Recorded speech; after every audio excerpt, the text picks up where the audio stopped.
to have this event graced by Ms. Zainab Khan, a proud alumni of our institution and a well-established advocate practicing at High Court of Telangana, and Mr. Lokesh, a renowned quizzer from K Circle, a prodigy of Nalsa University, a lawyer, and a content researcher for Kaun Banega Crorepati Season 17, hosted by Shri Amitabh Bachchan and our quiz master for the day. We extend a warm welcome to our respected leaders, Reverend Brother Anthony, our principal, Reverend Brother Jacob Mathai, our correspondent, Reverend Brother Apolli D'Souza, our vice principal, along with esteemed faculty members from both the participating school and the host school, our enthusiastic participants, and my dear students, a wonderful audience.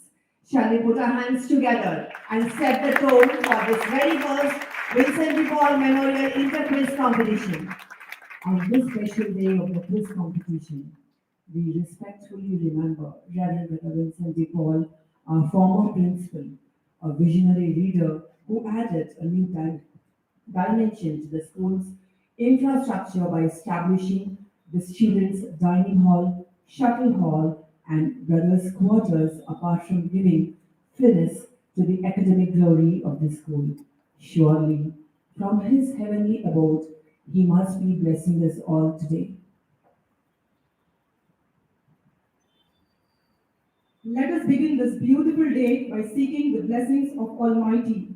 We now have Marina Ma to lead us in prayer, followed by the prayer song by the school choir. Please stand in attention and pray with me in silence. Almighty God, we go before you at this special moment with hearts filled with gratitude. Thank you for the gift of knowledge, curiosity, and the opportunity to gather here for this quiz contest. We humbly seek your blessings upon this event. May it be conducted in the true spirit of learning, discipline, and healthy competition. Lord, we especially lift up to you our quiz master, Mr. Lokesh Kaza sir. Grant him wisdom, calmness, and clarity to guide this contest with fairness and excellence. May his efforts inspire every participant to strive for truth and knowledge. Bless all participants with sharpness of mind, confidence, and humility in both victory and defeat. Bless the organizers, teachers, and audience who support, encourage this endeavor. Lord, may this contest be more than a test of memory. Let it be a celebration of learning, respect, and unity. We make this prayer in your holy name. Amen.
So much to be controlled, let's do control. The episode was to understand. Told me love, that's to love with all my soul. Make me a sign of what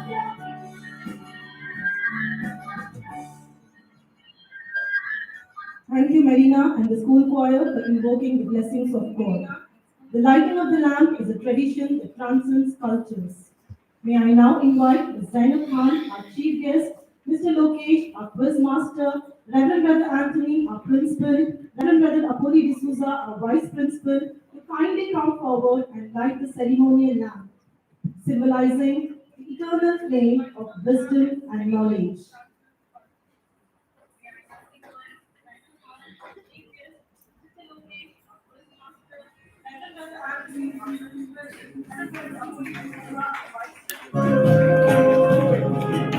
Light has always been a universal symbol of hope and prosperity. Just as the sun drives away darkness, this lamp signifies the spelling of ignorance and spreading of knowledge.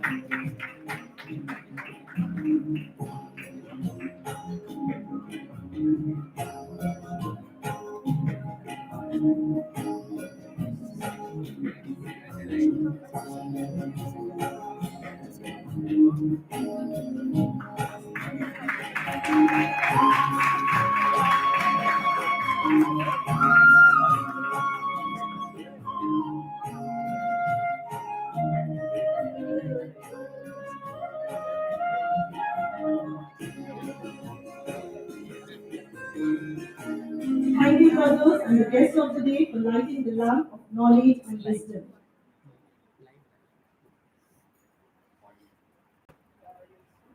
We believe in the spirit of Atiti Devo Bhava. As a gesture of respect and gratitude, we now present a welcome dance.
स्वागतं शुभ स्वागतं अथ स्वागतं शुभ स्वागतम् आनन्दमङ्गलमङ्गलम् आनन्दमङ्गलमङ्गलम् नित्यप्रियं भारतं भारतं भारतं भारतं नित्यप्रियं भारतं भारतम्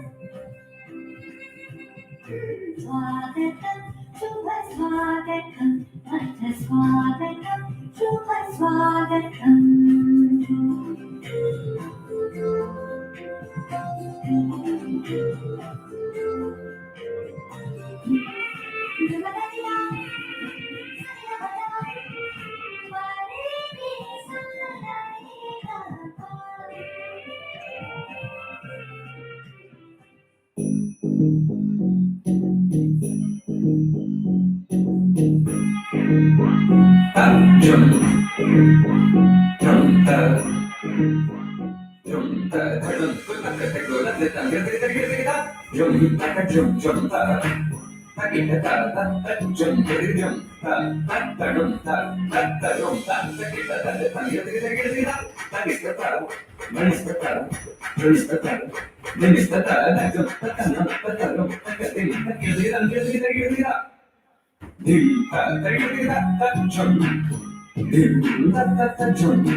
Thank you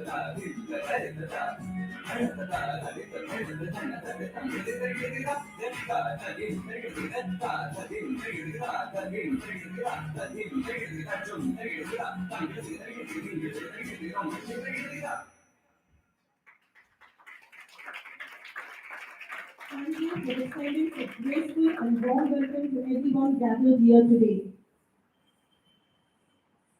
May I now request the dignitaries to kindly take your seat on the stage. I request the NCC cadets to kindly escort the dignitaries onto their seats on the dais. Let me take you to the story of quiz.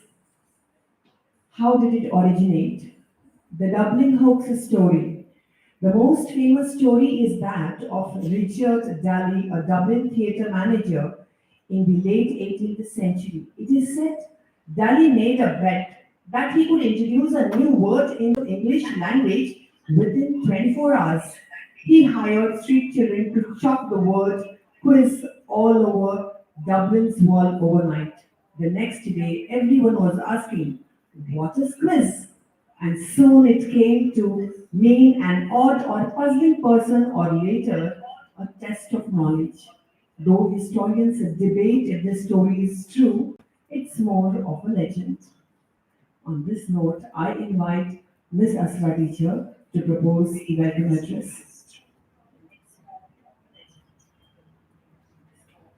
A very pleasant morning to you all.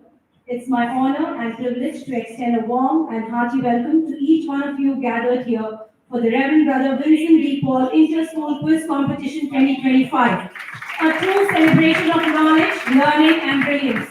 We are truly blessed by the gracious presence of our beloved principal, Reverend Brother Anthony, our beacon of inspiration for this maiden launch.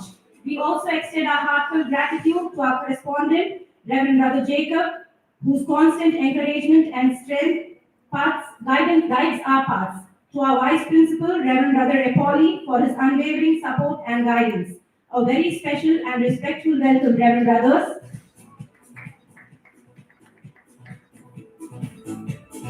Let's put our hands together for the host for giving us this platform.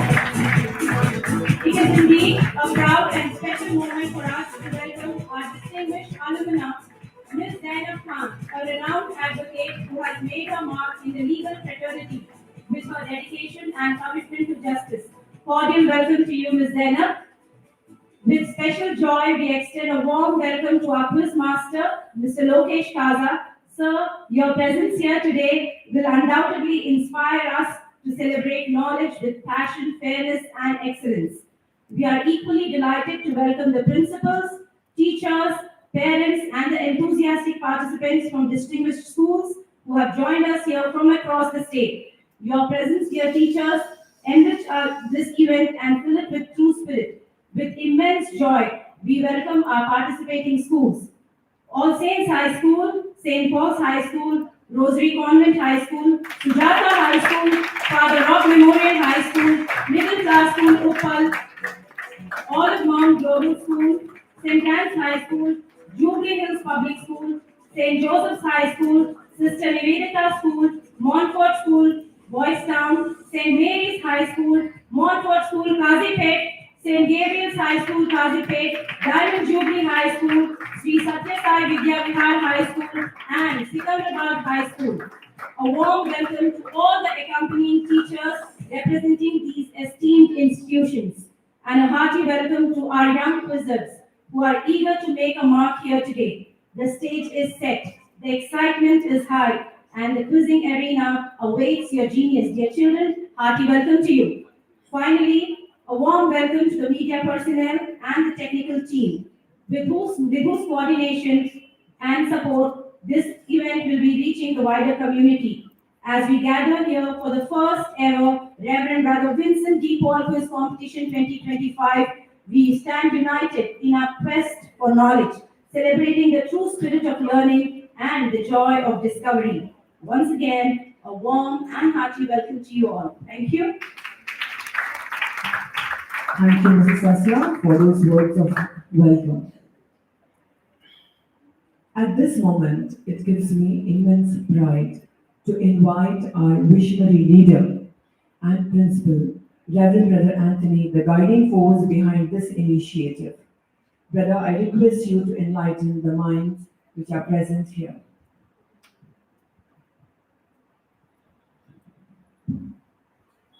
Distinguished guest of the day, Mrs. Jainab Khan, our alumnus of Litla High School, Mr. Lokesh Kazam, our quiz master of the day, Reverend Brother Jacob, our correspondent, Reverend Brother Apollo, vice principal, teachers, dear students, and participants from various institutions. Good morning and hearty welcome to Litla High School. It gives me immense pleasure and pride to welcome Mrs. Zainab Khan, who is an alumnus of Litla High School. She graduated with a BA LLB from Nalsar University of Law, Hyderabad in the year 2019.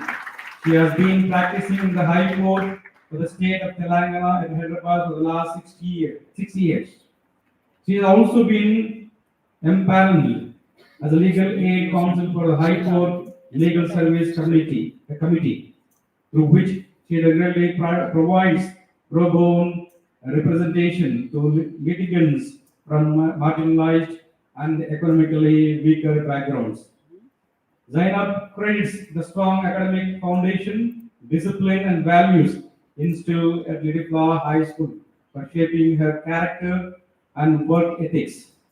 She truly believes that emphasis on holistic education at Litla High School nurtured her in a spirit of curiosity, resilience, and service, which continues to guide her personal and professional journey. Ma'am, we are indeed fortunate to have you as our chief guest for this quiz competition. A hearty welcome to you, dear ma'am.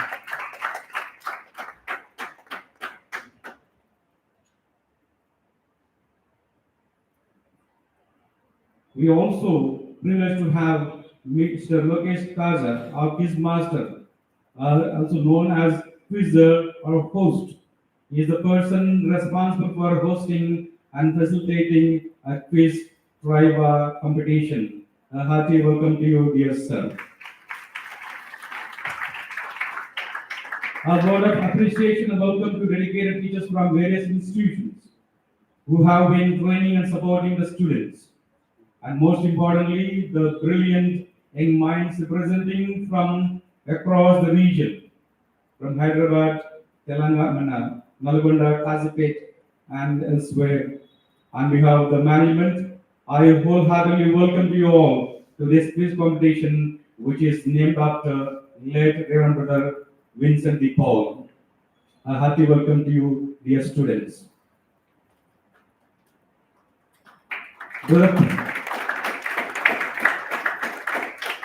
Well, today is a special day, a day of remembrance and celebration. We have gathered here not just as a quiz competition, but to honor the life and legacy of a remarkable man, late Reverend Brother Vincent de Paul. Brother Paul was not just an educator, but a man of deep faith, discipline, and a great visionary. He believed in the power of knowledge, the strength of moral values, and the ability of young minds to shape the future. His quiet and yet firm presence reminds us that education is not only about filling minds, but about awakening souls. It is only fitting that we remember through him the quiz competition, a platform that echoes his lifelong commitment to excellence, inquiry, and character formation. Let me share a few stories that mirror the kind of values Brother Vincent de Paul stood for. You all know the great legendary, great scientist of our nation, the power of humble beginnings, Dr. APJ Abdul Kalam. Dr. Kalam, born a humble boat owner, rose to become the President of India and a global icon in science. But beyond his brilliance, it was his discipline, humility, and service-driven mindset that made him an unforgettable leader and remarkable teacher. These are the values Brother Vincent de Paul lived and passed on to us humility in greatness and service before himself. The second story I would like to share, most of you might have read or taught by your own teachers. The curiosity of a young girl, Anne Frank, who went through Second World War. Even in the darkest days of war, a young Anne Frank asked questions about life, though she was going through persecution, struggles, and everybody along with her had a kind of fear, anxiety, frustration. But this young girl never gave up. She had a kind of faith and firm belief in herself, kindness and humility. Her diary became one of the most powerful pieces of literature in the history. Like her, the John believed in nurturing thoughtful, questioning minds, not just about obedient ones. Another story I would like to share with you, the legacy of the starfish. There is a famous story of a boy who throws stranded starfish back into the sea. While he was with his dad on the seashore, he noticed some starfish struggling on the bank of the sea. So this boy, he started collecting one by one, putting into the water. A passerby asked him, "Boy, your efforts will never bear fruit." But instantly the answer came from this boy, "It mattered for that one, not for everything. The way I do, the way I put in the water one by one, that gives a hope, a ray of hope, that little fish." So Brother Paul's life was like that. Quiet acts of kindness, silent guidance, and tireless service. He might not have been made noise, but he made difference in every life he touched, every student he talked to. Dear students, this quiz is more than a test of facts. It is a tribute to the spirit of questioning, to the pursuit of truth, and to the idea that learning is not confined to classrooms. It lives in our choices, our values, and how we treat others, what attitude we have towards the other, what respect we instill in others. Let today be a reminder that knowledge without values is just information, but knowledge with a purpose, that was the Paul's way. To all participants, compete with integrity, learn joyfully, and may the spirit of late brother Vincent de Paul live on through every question you answer and every truth you seek. Thank you, and let the competition begin.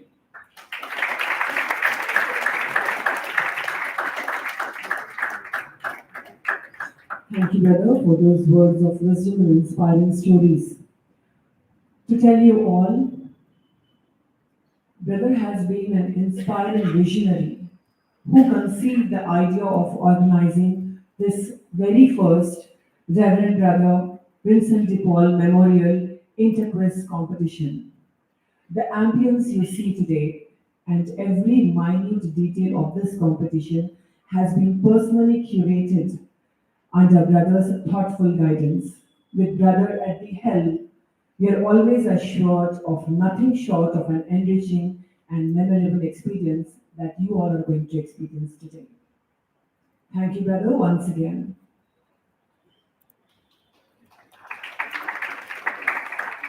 It's indeed a moment of great pride and a joy to welcome back one of our very own Mrs. Zainab Khan, a shining star from the class of 2011 of Little Flower High School.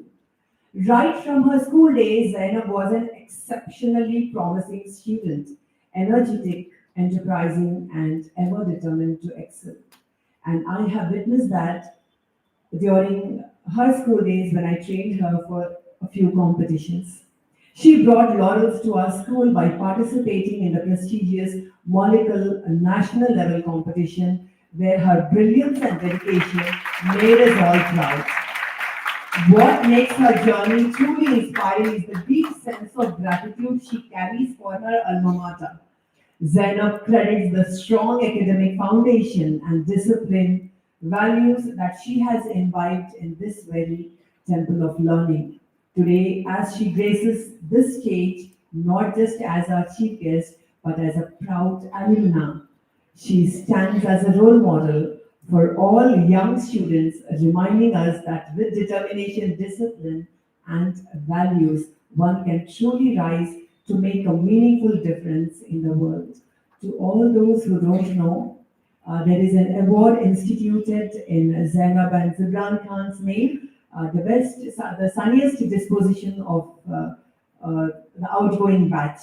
A student is awarded with the best, sunniest disposition, and her parents they have instituted this award in name of Zainab and Zibran.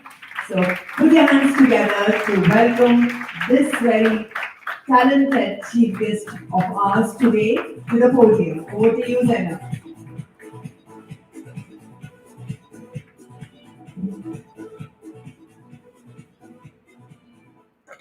A very good morning to Reverend Brother Anthony P., the principal of Little Flower High School, Abbots, Reverend Brother Apollo D'Souza, the Reverend Principal, Vice Principal of the Primary Section, respected teachers who are present here, dear students, and all the participants with us today.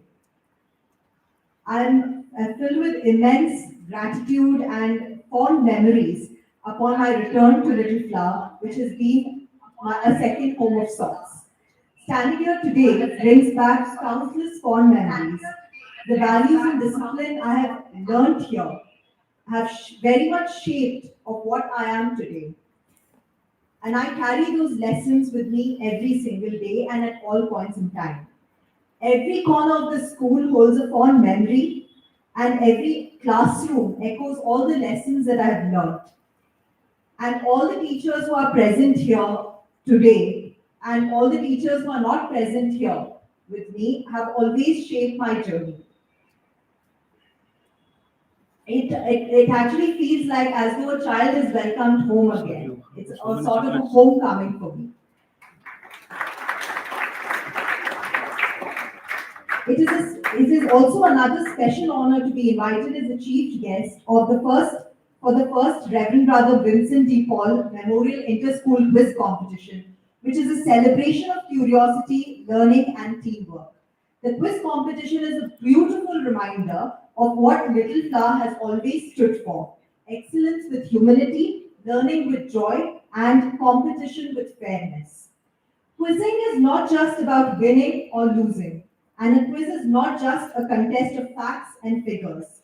It sharpens your mind, teaches you to think on your feet, and respect knowledge wherever it comes from, whether from a book, a teacher, or even a teammate. Above all, quizzing reminds you that knowledge is never static, it is ever growing, just like all of you. And such knowledge is a light that we will carry with us always wherever we go. No one in this world could possibly know everything, but together, by listening, learning, and respecting each other's knowledge, we all can hope to grow.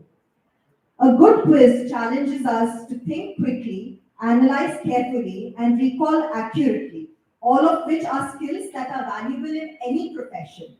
Whether one chooses to be a lawyer like myself, a doctor, a scientist, an entrepreneur, or an artist, their ability to ask the right questions, connect information, and apply knowledge with confidence is what builds a successful career. To the young participants gathered here, I would say, play with heart, respect your fellow contestants, and enjoy the journey of learning together. And I also personally know the quiz master here today, and I'm sure you're going to have a wonderful time with him. Thank you, Reverend Brother Anthony, and the entire Little Flower family for welcoming me back with such warmth. It is an honor that I will cherish forever. Thank you.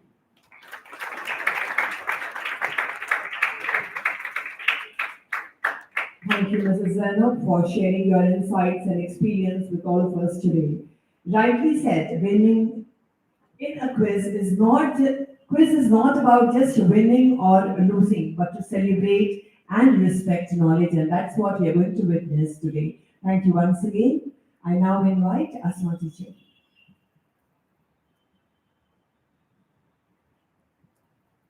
It's my privilege to welcome a very special guest today, Mr. Lokesh Kaza, sir. Sir is an accomplished lawyer and renowned quiz master with over a decade of experience on the Indian quizzing circuit. Sir is currently a content researcher for Kaun Banega Karorpati Season 17 hosted by Sri Amitabh Bachchan and has conducted high-impact quizzes for schools, colleges, corporates and premier institutions across the country. A two-time champion of the Economic Times and Campus Quiz and winner of the Sweden Indian Nobel Memorial Quiz. Sir has also hosted prestigious events such as the SBI Scholar Quiz 2025, the Indian Army's Battle of Mines, and ZTV Mines War. Sir is a proud alumnus of Nalsar University of Law, Hyderabad, where he earned his BA LLB honors. Sir also served as a board member of K Circle, India's oldest quiz club. We are truly honored to have Sir with us today. Please join me in extending a warm welcome to Mr. Lokesh Kaza, sir. Over to you, sir.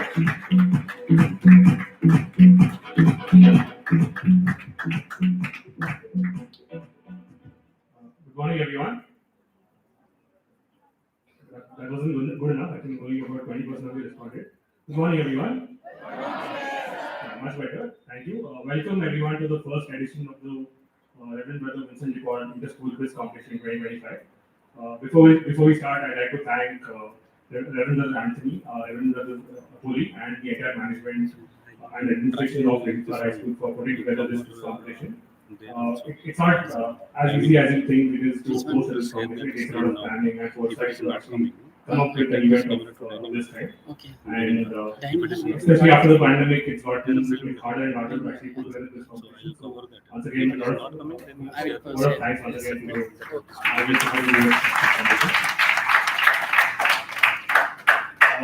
Little Flower High School has always been popular for producing some of the best quizzers that I've seen myself in Hyderabad, who've gone on to do a lot of great things in their lives. And it's a sort of coming back for me as well, because I've come here in the past to conduct quiz competitions such as the All India Association of Montfort Schools quiz competition in the past as well. So again, very happy to be back. So I'll just go through the quiz rules with you before we start the proceedings for today. So we have two categories with us. We have, as you might all be aware, we have a junior category taking part and a senior category taking part. So what we'll have first is a written preliminary round where we hand question papers to each of you. And we have 30 questions each in the written preliminary round for each category. And you'll have to take it as a team. So each team will get one sheet of paper. Before you start, make sure you write your names, your school, and your classes.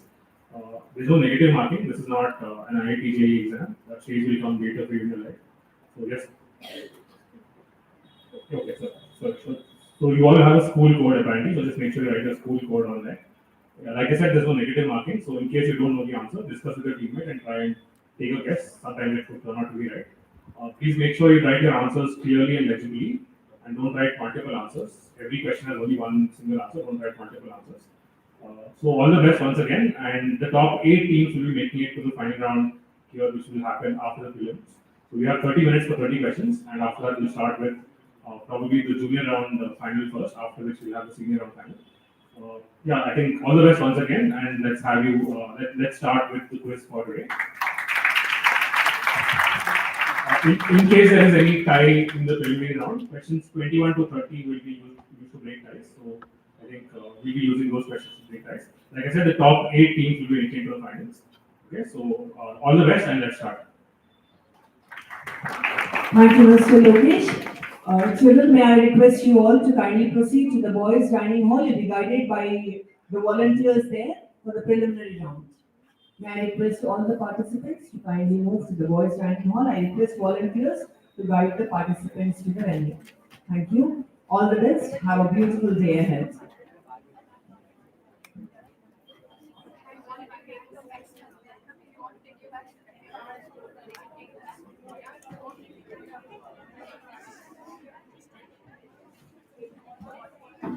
Dear students, please carry a pen with you.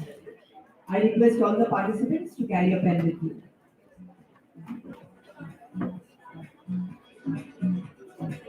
Please do not carry your bags, leave it here. Safety is assured. Please keep your bags here. Only with your pen you will proceed to the boys' dining hall.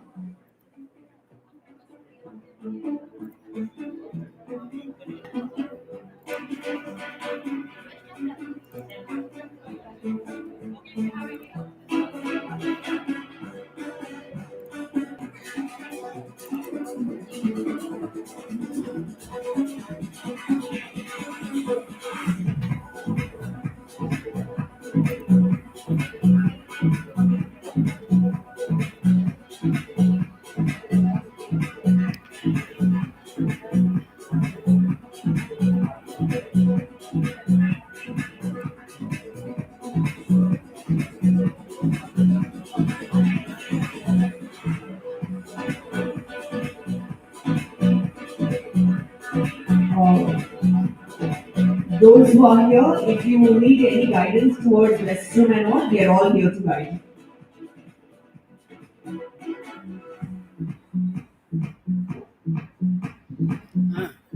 So,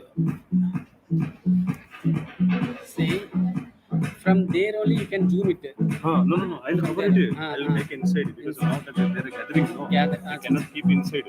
Acha, acha. So once they sit, no, Ah. I'll go inside. So Okay. otherwise you just keep one place and like this. zoom it. Zoom it.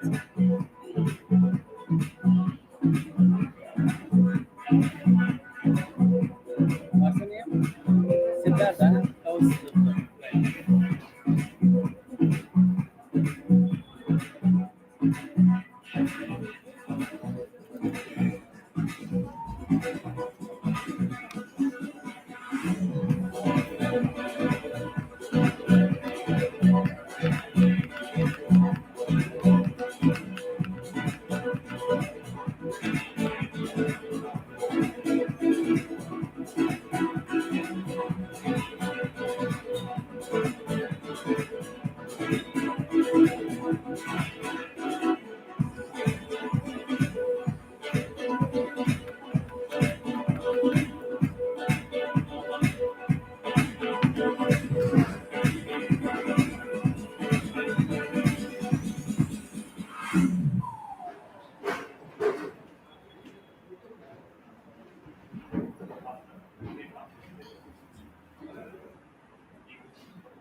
Check, check.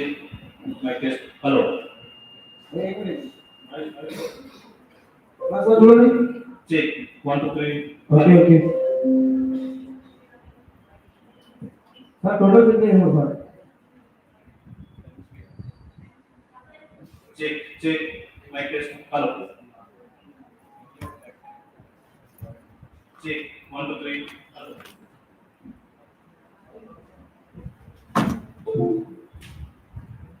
Hello. Hello. Hello. Hello. Hello. Hello. Hello.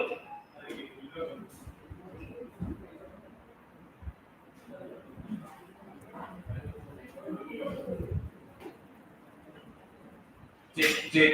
Hello. Hello.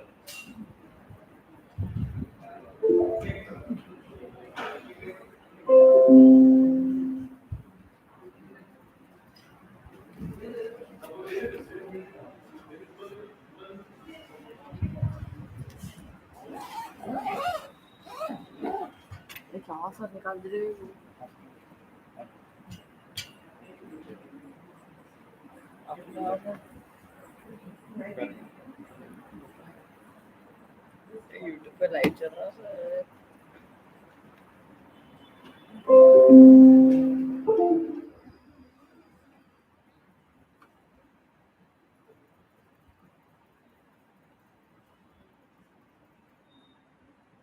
Check, check. Mic check, check. Yeah. Huh?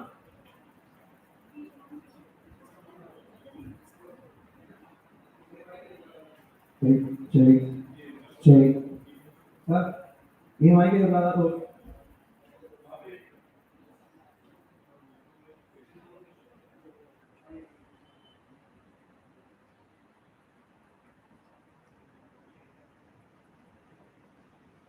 Check, check.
Check, check, check, check, check.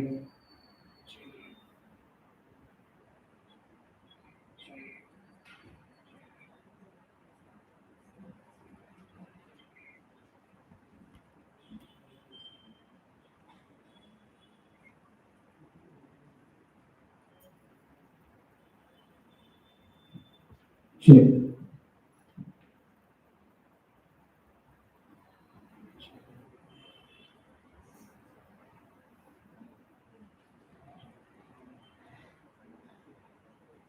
ఇక్కడ receiver mic camera తీసుకుంటారా ఇక్కడ తీసుకుంటారా ఏంటి receiver మాట్లాడుతున్నారు video and అది వాళ్ళను ఇప్పుడు ఎక్కడ ఉంది తీసుకుంటాను అర్థమైందా అప్డేషన్ మా వాయిస్ వినిపిస్తుంది ఎక్కడ వినిపిస్తుంది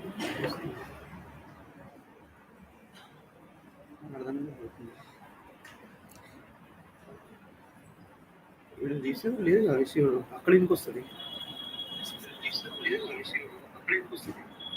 okay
somebody tell me something about it.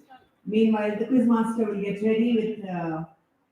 Please come over here. You can express yourself. Come. Can somebody give mic to them, please?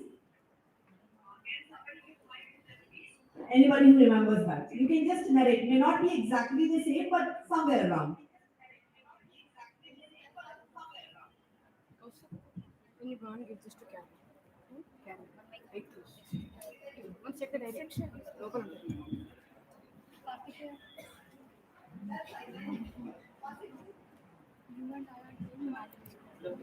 It explains the origin of quiz and how he used to write questions and he wanted something that the world will remember. He wrote the word quiz.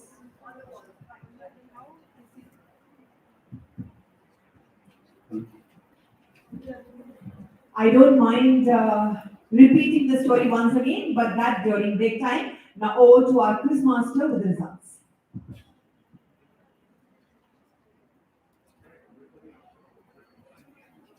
So before the results, I'm sure you're all waiting to know what the answers were. How did you find the films? Did you find it easy, difficult, medium? Easy. So you should be in the final. Okay, so we just go the answers quickly. Go to the next slide. So on each, we've had 30 questions in each prelim. So you'll find both the juniors and the seniors questions coming up on screen. If you know the answer, raise your hand. I'll come to you. So you can say the answer out. Some of you wrote Qutub Minar for the first one, which is incorrect. Charminar is correct for the first one. Second one, seniors. Falaknuma Palace is the right answer. So Charminar and Falaknuma Palace for the first question of the day. So that's 1 point if you got either Charminar or Falaknuma Palace. Second question. Again, so you'll see that all questions have similar themes. Difficulty levels might vary, but more or less they have similar themes. So again, question of 2 first here. One is from 97, one is from 94 or 1984. Many of you got this right. You can just shout the answer out. Yeah, so juniors, Kalpana Chawla is the right answer. Seniors, Rakesh Sharma is correct. So yeah, we'll do this quickly. Next. A lot of you had doubts on this one. You kept asking me for clues. I said it was a 4-letter English word for both parts. Some of you wrote chore for the first one, which is a good answer, but not the right answer. First one, the answer is loot, correct? If you written loot, you get points for that. Second one, anyone? Goon also is a very good guess, but not the right answer. Not goon, not dacoit, I said 4 letters. No. I heard the answer from Zainab. Let's have a look at the slide. Hug is the right answer. That's where the word hug comes from. Next, yeah. Again, like I said, all questions have similar themes. Mercury for juniors, correct? Seniors? Aluminium is right. Moving on. Question 5. Very simple. Salt is correct for juniors. Seniors, I think many of you got this right as well. Tipu Sultan is correct. Let's keep moving on. Okay, questions on 2 Olympians from India who were the first to do something. I think again a lot of you got answers correctly on this one. Abhinav Bindra and Karnam Maleshwari. Also, I think a lot of correct answers on this. Tata Nano is correct for the first one. Seniors? Seniors? Yeah, Maruti 800. If you've written Maruti 800 or 800, you give you points. Next one, both from the world of fashion. Simple again. Which popular clothing item comes from the city of Genoa? Jeans. Jeans is the right answer. Second one, Persian word for dust colored. Khaki is right. Move on. Yeah. Okay, next, something on art and culture. Mona Lisa is correct. And which painter is this? Correct. Let's have a look at the answer slide. Ravi Verma or Raja Ravi Verma will get you points for that. Question 10 from food. Margarita. Yes, Queen Margarita was the queen. So Margarita is written with points for that. And seniors, which dish is this? Who was the Maratha prince? Yeah, Sambhaji. So Sambar is the correct answer for that. Move on. 11. Law questions. Yeah, Dr. Ambedkar, B.R. Ambedkar for the first part. Seniors, I don't think many of you got the answer right on this one. Anyone knows what the answer is? No? Can't hear the right answer. Let's not look at the answer. Annihilation of caste is what it's called. Question 12, again, it should be fairly simple. Which big tech company was founded by these three people? Apple is correct for the first part. Seniors, search engine. So, this is the biggest search engine. That's all. Apple and Google, correct? Move on, next. Which reporter is this? Clinton is correct. And which author is this? Enid Blyton is right. Let's keep moving on. Okay, so again, this is a nicely placed question. Current affairs, who's this person? Shubhanshu Shukla and seniors. So why are these questions connected? Correct. So he went on a mission called Axiom 4. Let's have a look at the answer slide. Shubhanshu Shukla for juniors, Axiom to seniors. Next. Which dance form is this? Not Kathak. Where is Konark? So Odissi was what I was looking for. Seniors, which state is this? Assam is right. Odissi and Assam. Next. I think many of you got both parts correct on this. Not 25. 36 is correct. Squares and cubes. So seniors, I think all of you got this right. Next. 216, correct. 17, lot of you have doubts on this. 17, not 18. What is India's highest military award? So juniors, Paramveer Chakra is correct. Seniors, what is India's highest peacetime gallantry award? Not Ashoka Chakra is correct. So Paramveer Chakra for juniors, Ashoka Chakra for seniors. Yeah, 18 is potassium for the first part. Second part, halogen is correct.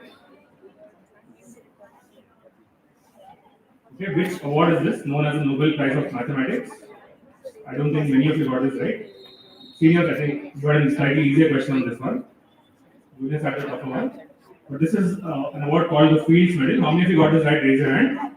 Okay, well answered. Yeah, so the second part is obviously seniors nomination. Go a little slowly. 20, not Surat. This is Golconda. First part is Golconda. I was looking for Golconda. Second part, I think again many of you got it. This is Indira Point.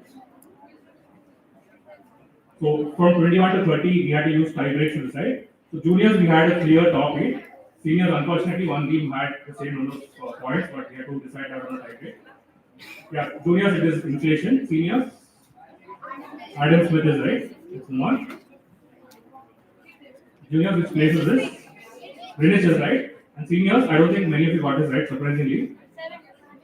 13 is correct. Many of you wrote 11, 12, but 13 is the right answer. Question 23. What is this? Preamble is correct. And second part? Chief Justice of India. Correct. Chief Justice of India for the second part. Question 24. Which park is this? Both. Not Pachmani. National Park in Kerala for the first part. It's named because there are cicadas there which don't make a lot of noise. So the first part is Silent Valley National Park. Second part, anyone? Yeah, some of you wrote this. So second part is Ranthambore. So Silent Valley and Ranthambore for points. Next question. Okay, world's largest coral reef system should be fairly simple. Great Barrier Reef is correct. Second part, seniors, Chilika Lake is right. Let's keep moving on. Okay, so juniors, not tennis.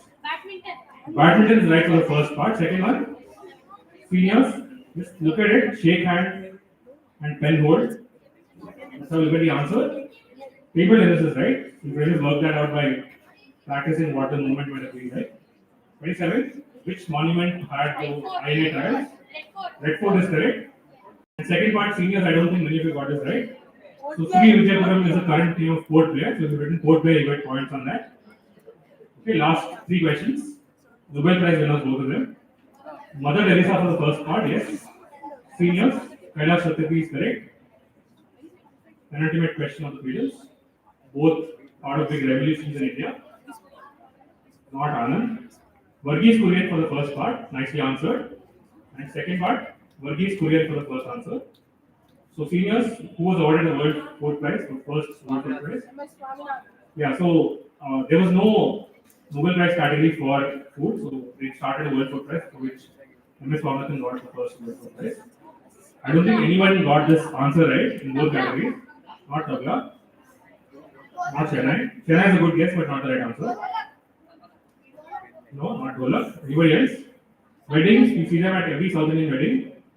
So one long instrument and let's have a look at the answer. This is the reason why this is a tie-break question. So Mridangam and Nadasaram know what we're looking for. I don't think anybody got this right, but that's what tie-break questions can sometimes do. So what we do is we quickly announce the junior category finalists first.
Mustafa.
Yeah, we'll be starting with the juniors. Junior category, we're going to announce the top 8 teams. There were no tie breaks in this, very clear list of teams that we had. One.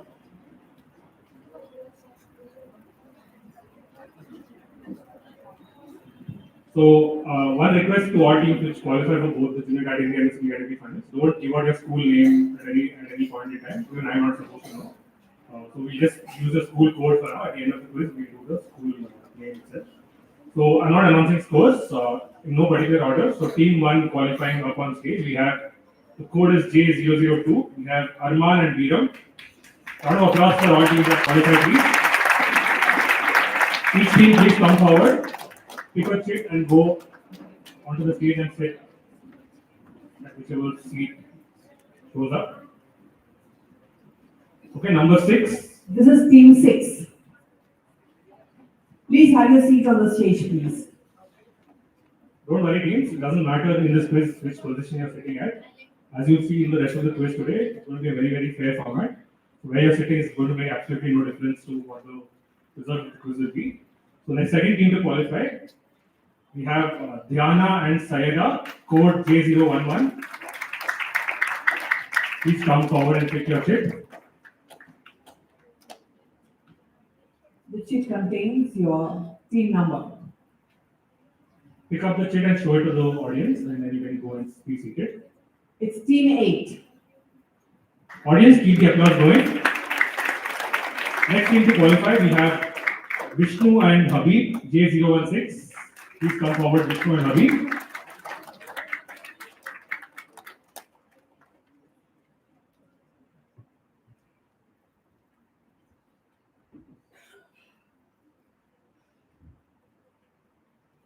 This is team 7. Next team to qualify, we have Mahi and Avyuk, J004.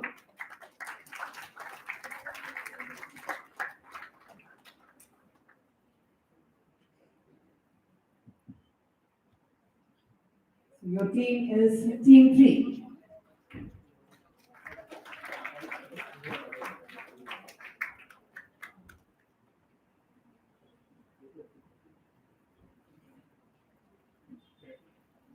The next team to qualify, we have Arjun and Siddharth, J018.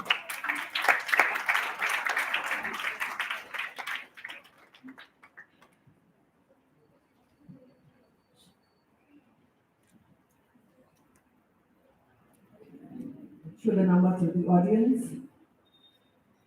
You are team 2. Okay, last 3 teams. Pranav and Emmanuel, J003.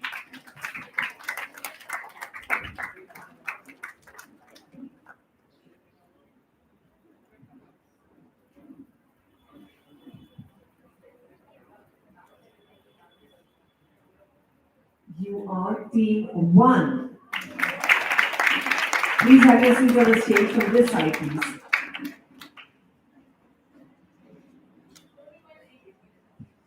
Okay, last 2 teams. So this student has the same name as me. So Lokesh and Vihan, J007.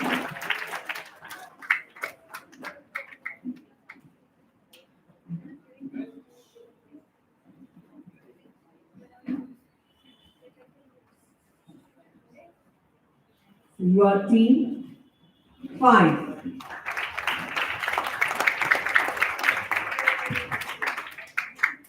And our last team to qualify for the junior category quiz, we have J005. Anyone knows that is? Okay, they know who they are. Rabia and Mehul.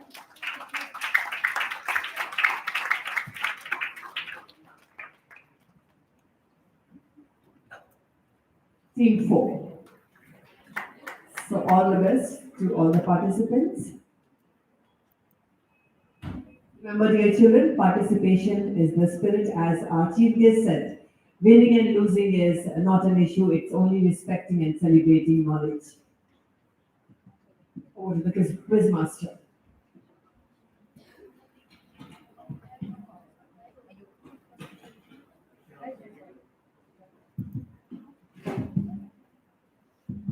So welcome back once again, everyone, to the first edition of the Reverend Brother Vincent de Paul Memorial Inter-School Quiz Competition. So we've had our prelims, we've all gone through the answers of the prelims itself. We're going to start with the junior category quiz now. We're running slightly behind time, but we'll try and cover up for it in the quiz itself. So let's have a look at the next slide. So we have 5 rounds in each quiz today. Senior category students, whoever is going to qualify, the format is going to be exactly the same for your quiz as well. So just keep looking at how this quiz progresses, because we don't have to explain the rules once this quiz is done. So round 1 is MCQs, round 2 is a pounds round, round 3 is called right to grid, round 4 is pounds, and round 5 is buzzer. We'll explain the format and rules of each quiz before we start. Before we start, I'd like to introduce each team to the audience itself. Please mute the mic and introduce yourself. Don't mention your school name, just mention which class and your name itself to the audience. Hello everyone, my name is Pranav Karkar. I'm studying in 8th grade. I'm Emmanuel John, studying in 7th grade. Okay, round of applause for team 1 here. So this is team 1, 2, 3, 4, 5, 6, 7, 8. Okay, team 2. I'm Shakti Siddharth. Push it a little closer to yourself. I'm Arjun from grade 7. Come closer to this. Sir. Okay, team 2 here. We have, what's the code? J018. So team 3. My name is Abhi from 7th class. Okay, Avyuk and Mahi, team 3. My name is Neolgita from 8th. From 7th class. Okay, Mehul and Rabia from team 4. I am P. Vihan from class 8. I am G. Lokesh from class 7. Okay, Lokesh and Vihan, team 5. I'm Nirmala Kamala from class 8. I am Emil Veera from grade 7. Okay, Arman and Mehul, team 6. I am Abhi from class Yay, I'm Vishnu from class 7. Okay, Habib and Vishnu, class team 7. Good morning, everyone. I'm Diana from class 7. I'm Sadia from class 8. Okay, Diana and Sadia, team 8. Once again, can we have a huge round of applause for all teams that have qualified for this quiz? So without further ado, let's begin. All the best to all participants. May the best team win. Let's have a look at the next slide. So round 1 is MCQs. Once again, seniors, this is how the round is going to progress for you as well. All questions in this quiz will appear on screen. So these are the rules for this particular round. Look at the screen, not me. So one question per team will be going clockwise. So team 1 will get the first question in this round. So first 2 rounds will be going clockwise, and rounds 3 and 4 will be going anti-clockwise, starting from team 8. So that way fair to all teams. Each question comes up with 4 answer options. You have up to 2 chances to answer. You get a plus 10 on the correct answer on the first attempt, and a plus 5 on the correct answer on the second attempt. In this round, questions do not pass for the team. So whatever number you pick, the question will come to you. There's no negative marking, so you can try and take a guess. Let's move to the next slide. So you might be wondering what these numbers are. So each team will get a chance to pick a number. Other teams can't pick the same number again. So team 1, please pick out a number on screen, and a question will come up for you. 5. 5, please. Okay, so your question is this. Rukmini Arundel was the first woman to be nominated to the Rajya Sabha, but she is best remembered for reviving which classical dance form? Is it A. Kathakali, B. Bharatanatyam, C. Mohiniyattam, or D. Odissi? So this is Rukmini Devi Arundel, who is also once a presidential candidate. She was the first woman ever to be nominated to the Rajya Sabha, but also best remembered for reviving which classical dance form? Team 1, do you have an answer? All teams, please answer into the mic. You have up to two chances, plus 10 on the correct on the first chance, and a plus 5 on the second if you don't get it right the first time. Discuss and give me an answer, team 1.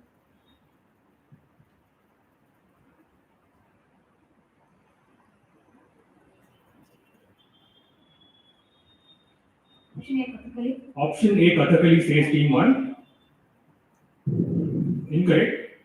One more attempt from team 1. Team 1, any guesses? Like I said, there's no negative marking, so you can take a guess. You could get 5 points.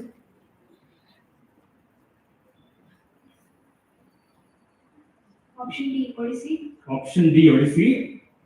Also, unfortunately, wrong. Audience, anybody who knows what the right answer is, raise your hand. There will be 2 options left, so I'm sure you get it right. Yeah, you can take the mic and answer. B, Bharatanatyam. Bharatanatyam is the right answer. Let's have. So she famously revived Bharatanatyam and not many people are still pursuing it. So team 2, you can now pick a number. 8. Number 8 is being picked by team 2. Okay.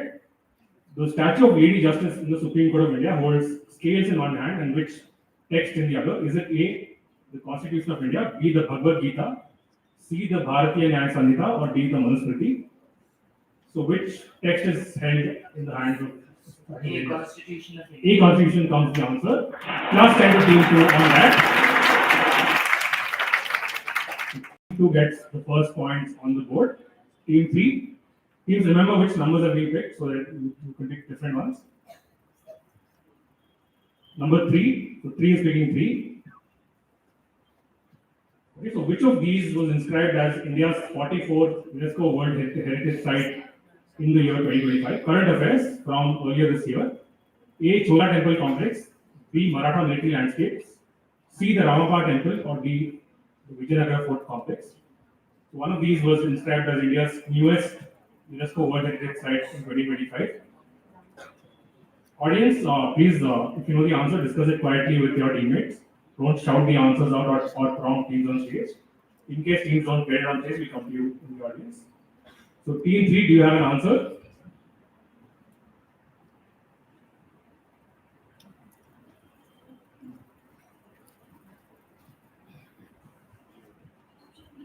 Option B, Maratha Military Landscapes. Which was a guess?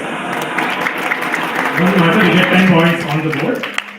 That's a site that's basically a collection of 12 different forts in India, 11 of which are in Maharashtra, one of them is in Tamil Nadu. Team 4. Yeah, you can pick out any number. Number 4, okay. Each team is just picking a number that the team number is.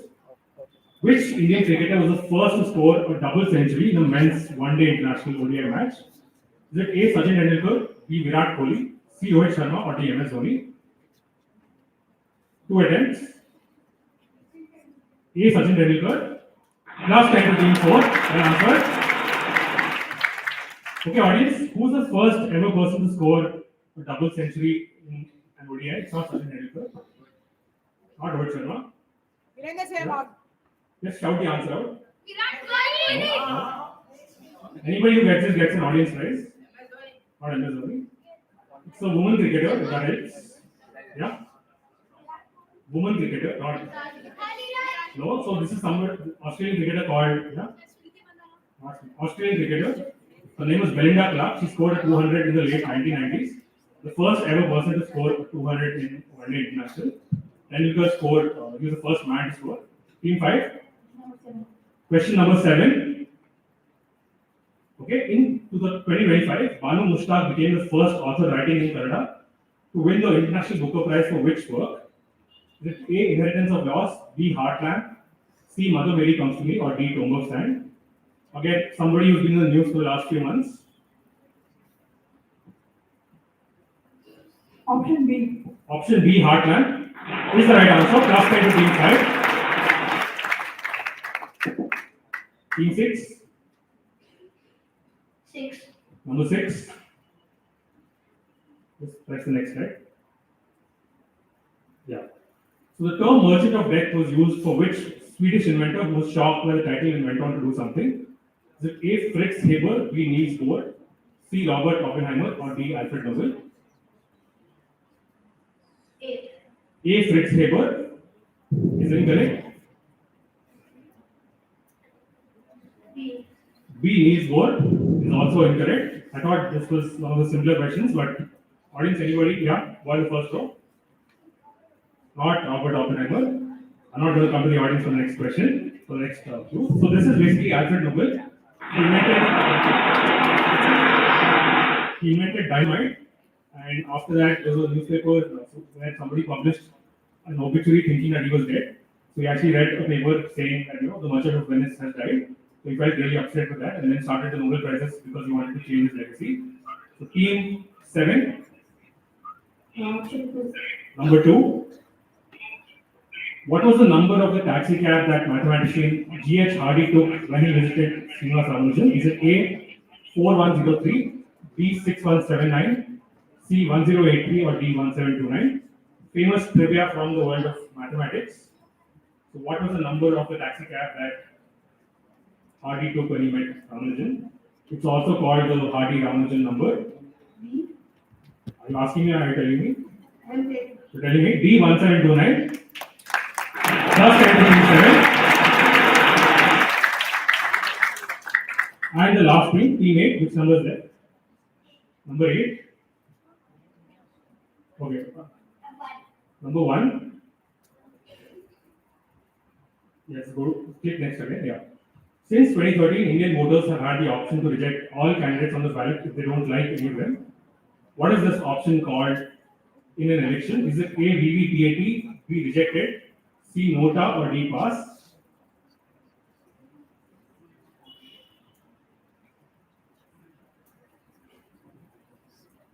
Option B. Rejected. Option B. Rejected. Not the right answer. One more attempt, teammate. Option A. Option A. VVPAT. Also not right. Audience, anybody?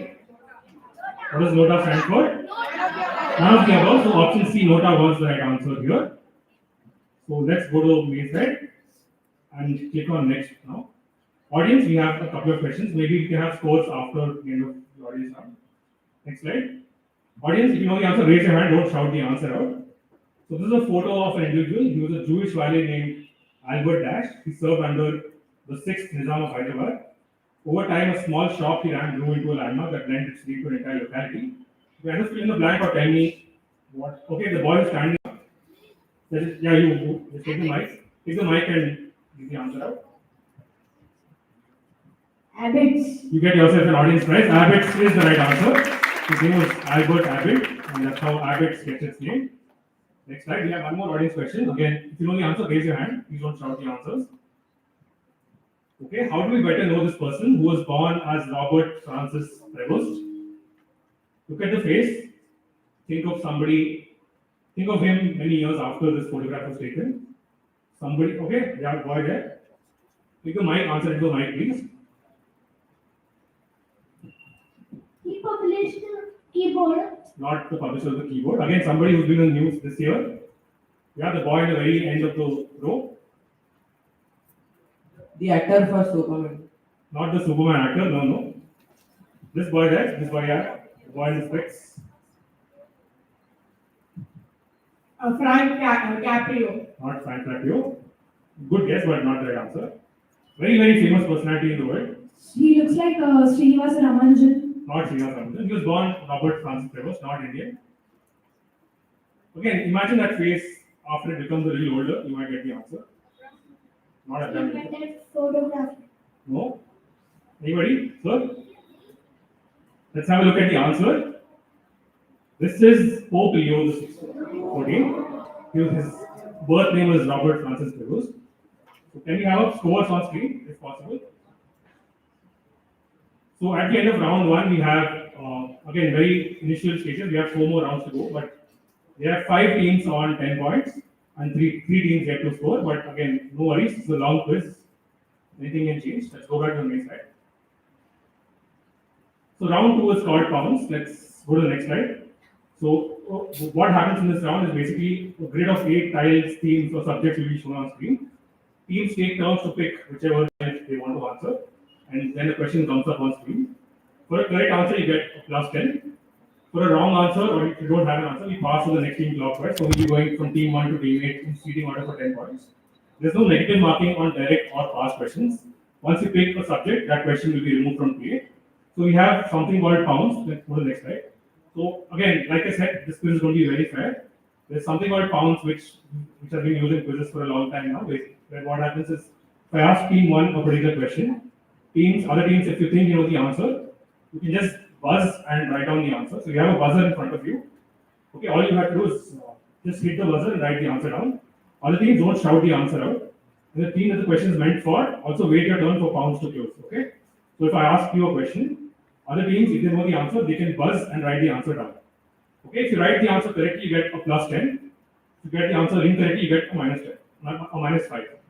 Direct team, again, please wait silently till pounds is closed and answers are checked, after which we will come to you. Pounds teams can't attempt again on the pass. Why is it fair? It rewards teams that know the answer immediately without waiting for it to come to them by chance. Which is why I said that the position of the table doesn't matter, because you can answer every single question in this round. Let's go to the next slide. We have a sample question just to explain what pounds works.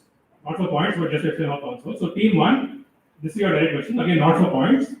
So as of today, there are 80 plus Indians who attained a certain sporting title. Once achieved, this title is held for life, but exceptionally it can be revoked for cheating. What title have all these individuals attained, which is awarded to players by the world governing body of the sport? Who was the first Indian to be awarded this title in 1988? So there are 80 plus Indians, 85 plus Indians who gotten a certain title, one word title. So team 1, if this was the actual quiz question, I would ask you to wait, because other teams, if you know the answer, you can press the buzzer and write the answer down. Okay, we're doing a sample. Again, if you know the answer, you can pounce on it. You have to write the answer. So are you going for it, team 3? Are you going for this question? Other teams, anyone going for it? No? So team 1, now you can answer into the mic. Which title is this from sport? If it's your direct question or a past question, there's no negative. Only if you're pouncing and writing an answer, you could get a negative if you give me a wrong answer. So team 1, any guesses? No? Passing. Team 2, not for points, again, just a sample question.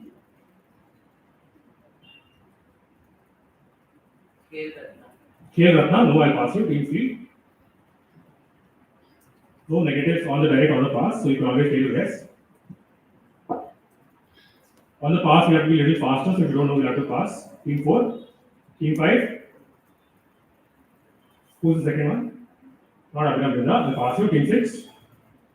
7. Team 8. Audience, anybody? Yeah? Chess. The boy in the suit. A grandmaster.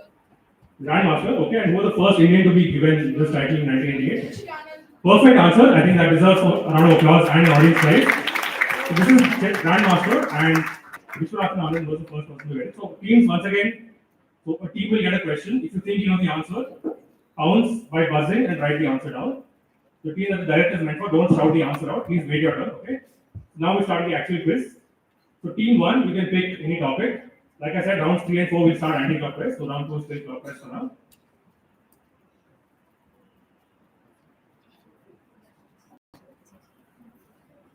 Team one, which topic are you selecting?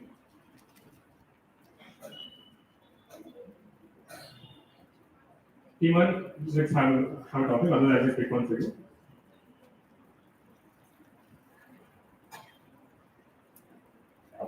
Team one, you have to be faster now. Personalities. Personalities, okay. Switch off your mic. Switch off your mic now. So, like I said, +5, +10 for a correct answer on the pounds, -5 for a wrong pounds. So let's move to the next slide. So I'm going to show you a couple of images by a French graphic novelist called Nicolas Roy. So you just have to look at the images and tell me who is the visionary man with a briefcase, whose death resulted in many conspiracy theories. So next slide. So this is from January 24th, 1966. So this is an Air India flight flying somewhere. The captain is saying, this is your captain, Joseph D'Souza speaking. We are starting our descent towards Geneva, our second stopover. So I'm looking for you to identify who the man with the briefcase is. He says, what a beautiful view. If our conference does not drag on too much, I'd like to go there to paint those mountains. So his co-passenger is saying, who would suspect that the most prestigious Dash is also an outstanding artist. And they're basically talking about his creative sort of inclinations as well. Next slide. One more slide. So the air hostess comes to him. She says, we're about to land. Could you please place your briefcase in the baggage compartment? He says, no, I'd prefer to keep it with me. And another air hostess says, Mr. Dash always keeps his briefcase with him. So this is all happening in 1966. This is happening somewhere in Switzerland. Extremely famous Indian personality from the world of science. Again, go back to the previous slide. What are the middle image ones? Look at this image. Think of who it resembles. Famous Indian man from the world of science.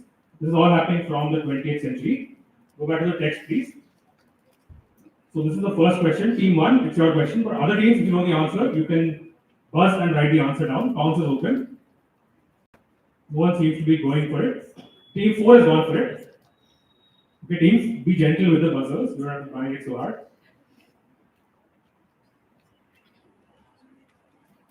Write the answer, don't say it out.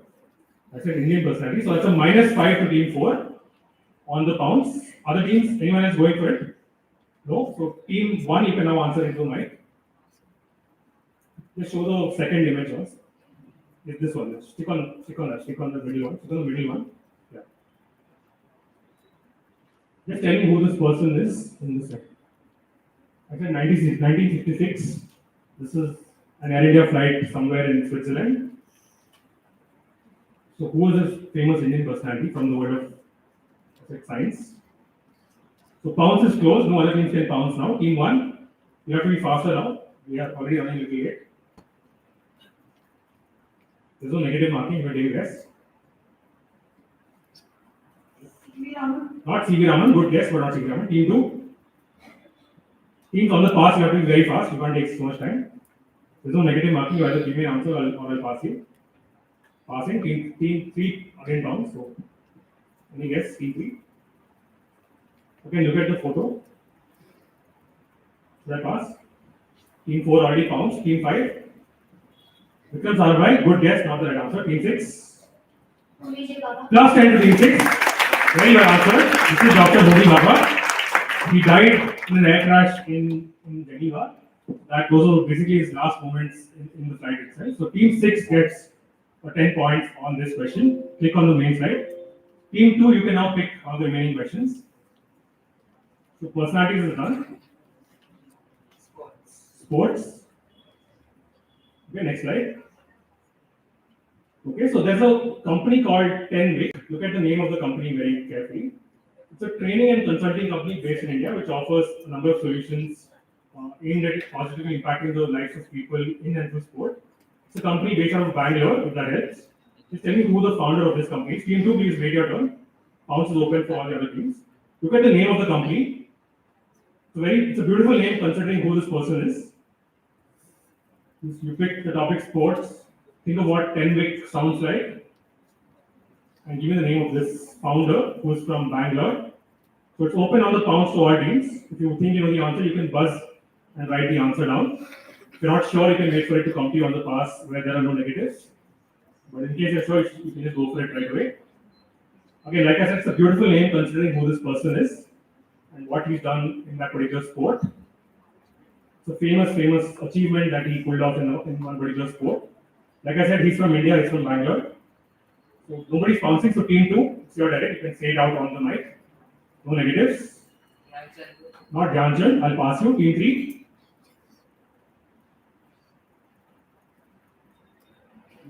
Sorry.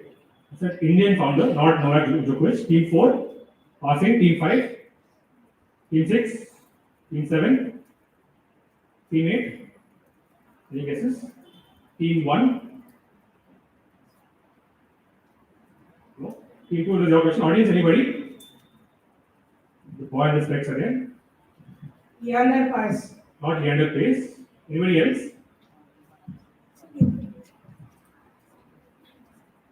Sachin Tendulkar. Not Sachin. Yeah, the girl there. Not Rahul Dravid. Although he's from Bangalore. Why Anil Kumble? What does 10-week sound like? 10-week. Let's have a look at the answer. But sir, you got it right. This is Anil Kumble, who took 10 wickets in an innings for the first time by an Indian. So because he took 10 wickets in a single innings, he called his company 10 Wick from 10 wickets. So no points to anybody on stage for that. Question next to team 3. You can take history. Next slide, yeah.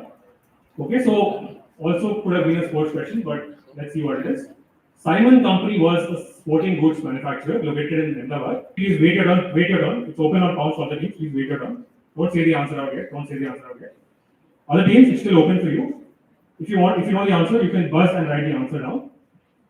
Just tell me what was happening in India which prevented agents from this company from getting the team 3 any doubts? It's your direct question, so I'll close pounds, I'll come to you. So it's your direct question, so I'll close pounds, come to you, and then you can say the answer on the mic. So just wait your turn. Other teams, are you going for it? No one's bouncing, so team 3, you can say the answer on the mic now. Last time, Team 3, beautiful answer. Let's have a look at the answer slide. So because the Chipko movement is going on, they couldn't get access to wood that they needed for manufacturing cricket bats. So beautiful answer from Team 3 on that. Team 3 getting a plus 10. Team 4, now it's your direct. Food is what they're picking. Let's have a look at your food question. Okay, possibly named for the way it can be folded and draped when served. This food item is stretched and cooked in seconds on an inverted drum-shaped tawa.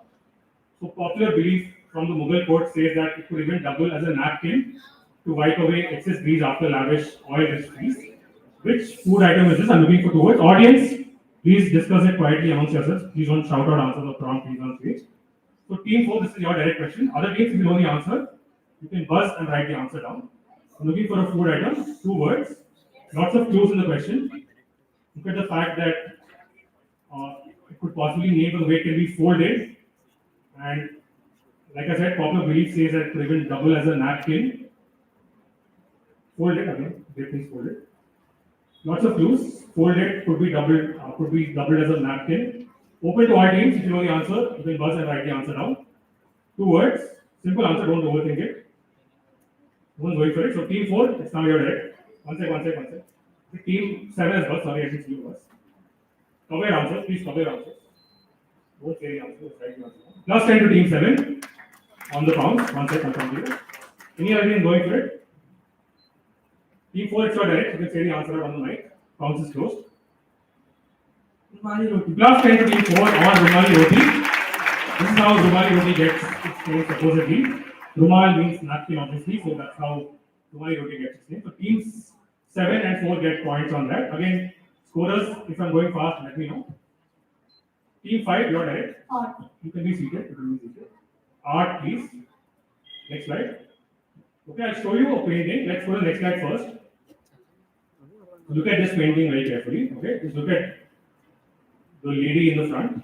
Okay, go back to the text. So, Jamni Roy was one of India's most famous modern artists. Instead of painting in the European style, he decided to choose themes from Indian village life. And one of his most well-known works is Three Women, which you saw on screen next. He painted Bengali women in a particular style. If you look at the sari in the front, we'll show you the image once more. This artist painted it in a special color that reminds us of a famous farmer. T5, please wait, please wait, please wait. House is open. It reminds us of a famous farmers' revolt in Bengal during the 1800s.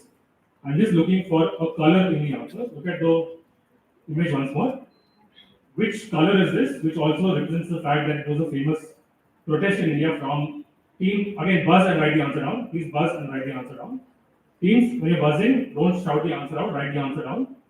And please do not show the answer of the teams. So team 2 gets a plus 10. Cover your answer, please. All teams, please cover your answer when you're giving it to me.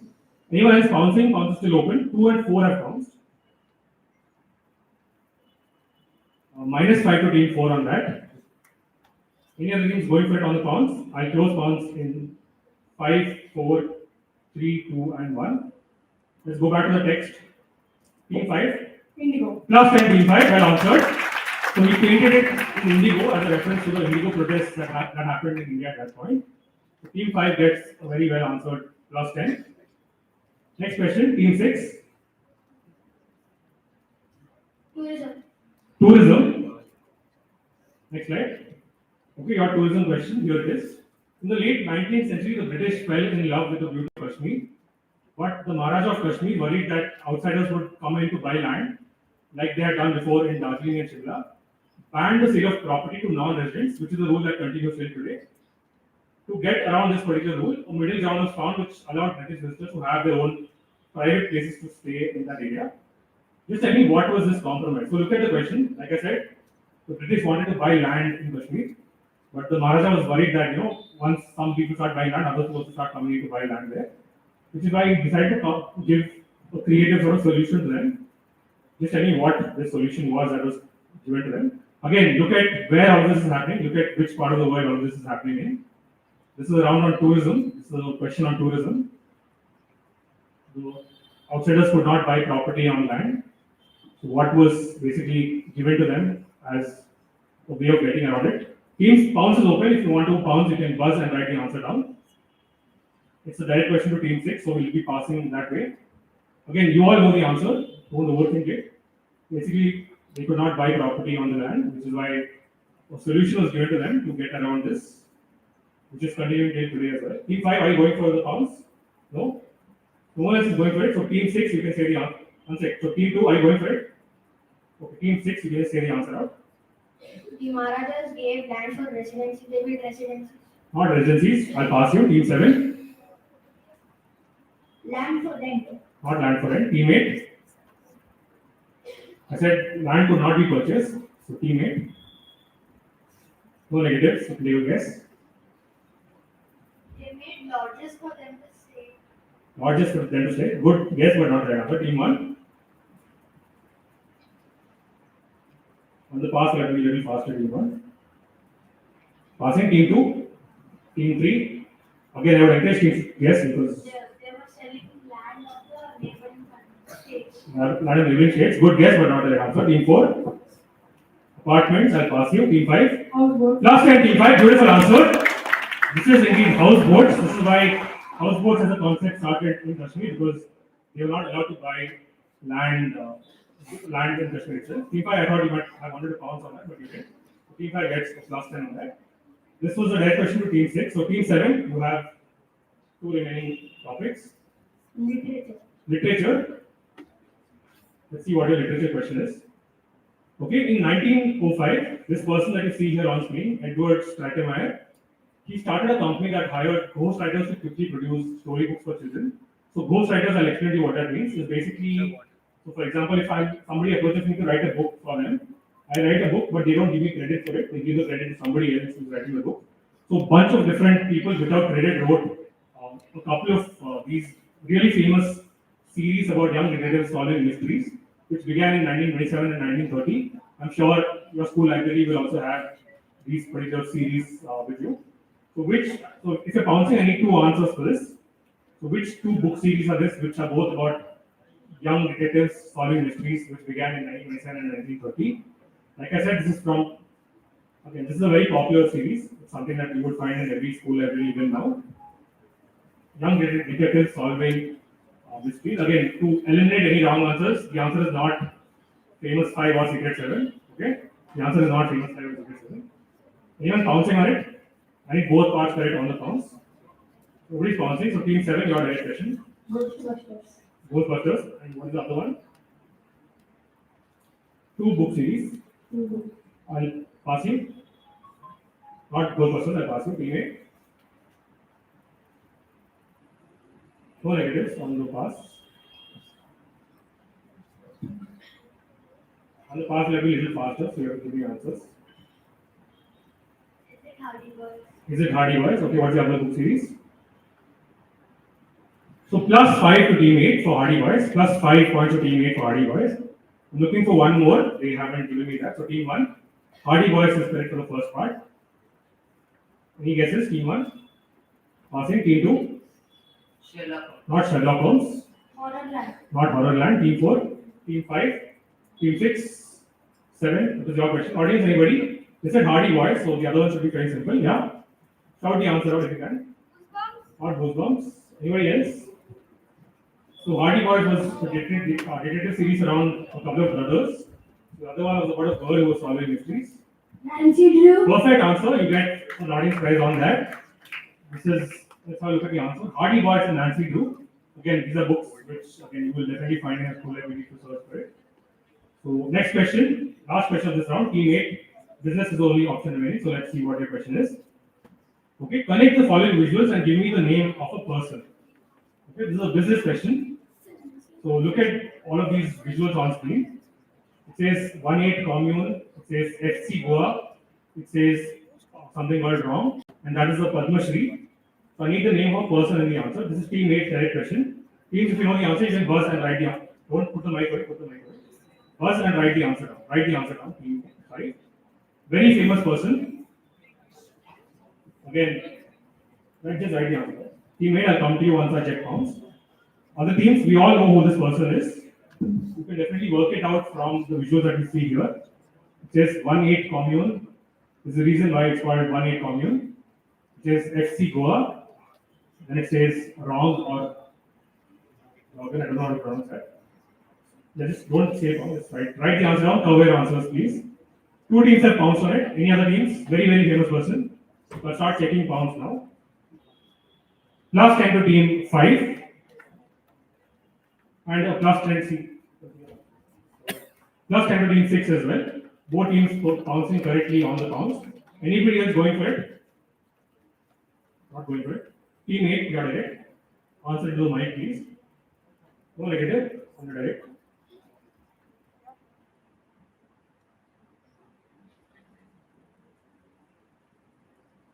Team 8, any answers? Passing. Team 1, no negatives, we'll try to guess. I have to pass on the, I have to be a little faster on the pass. I'll pass you, team 2. Why Virat Kohli? 1-8 is what is 1-8? Perfect answer, plus 10 to team 2. 1-8 is basically his jersey number. Go back to the question, Go to the slower case. 1-8 is basically his jersey number, and he started a restaurant called 1-8, which is around India.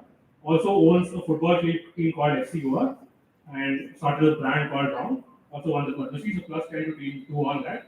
With that, we come to the end of the first 2 rounds of the quiz. What are the answers like now? Go back to the main slide. Click next. Should we have a quick look at scores once? Okay, so after the end of 2 rounds of quizzing, we have team 1 on 0, team 2 currently on second place with 30 points, team 3 on 20, team 4 on 10, team 5 currently leading the quiz with 40 points, team 6 on 20, team 7 on 20, and team 8 on 5. Again, anything could change. We have 3 more rounds, lots of points still at stake. Let's go back to the main slide. Okay, round 3 is called Wipe the Grid. So team 8, since you were getting questions last in the first round, you will get a chance to pick the first question here. So each team gets 1 question anti-clockwise. Questions do not pass, so you get only the question that is meant for you. I'll show you a grid with 9 elements on it. 5 of them are correct, 4 of them are incorrect. You will have a timer on screen which will basically show 45 seconds and keep going down. You could get a maximum of 25 points in this, and questions will not pass. I'll explain to you with a demo question. Next slide. Next slide, please. Let's click on the demo slide. So this is how the round will progress. Start the timer. Reduce the volume. Reduce the volume. Audience, can you start naming cryptocurrencies here? You can start shouting it out. Bitcoin is correct. Dogecoin is also correct. Ethereum is also right. Libra coin, somebody here said on stage, is incorrect. Ripple, okay. Okay, stop selecting them. So like I said, all teams on stage, you will have 9 options on stage. You will be allowed to pick only 5 options. So 5 are correct, 4 are incorrect. You will be allowed to pick 5 of them, and then we'll stop stop taking any answers after that. You will have 45 seconds on the timer. So within those 45 seconds, you can discuss and give me 5 correct answers. Like I said, every element will have 9 clues on screen, 5 of which are correct, 4 of which are incorrect. So let's go to the main slide. So once you take a number, that number is exhausted. So team 8, you can take a number. Audience, once again, if you know the answer, don't shout the answer out. This is only for teams on stage. Number 5, please. Okay, which of the following Mughal emperors picked the correct 5? Start the timer. Reduce the volume. Humayun. Bahadur Shah 2. Correct? Akbar Shah 2.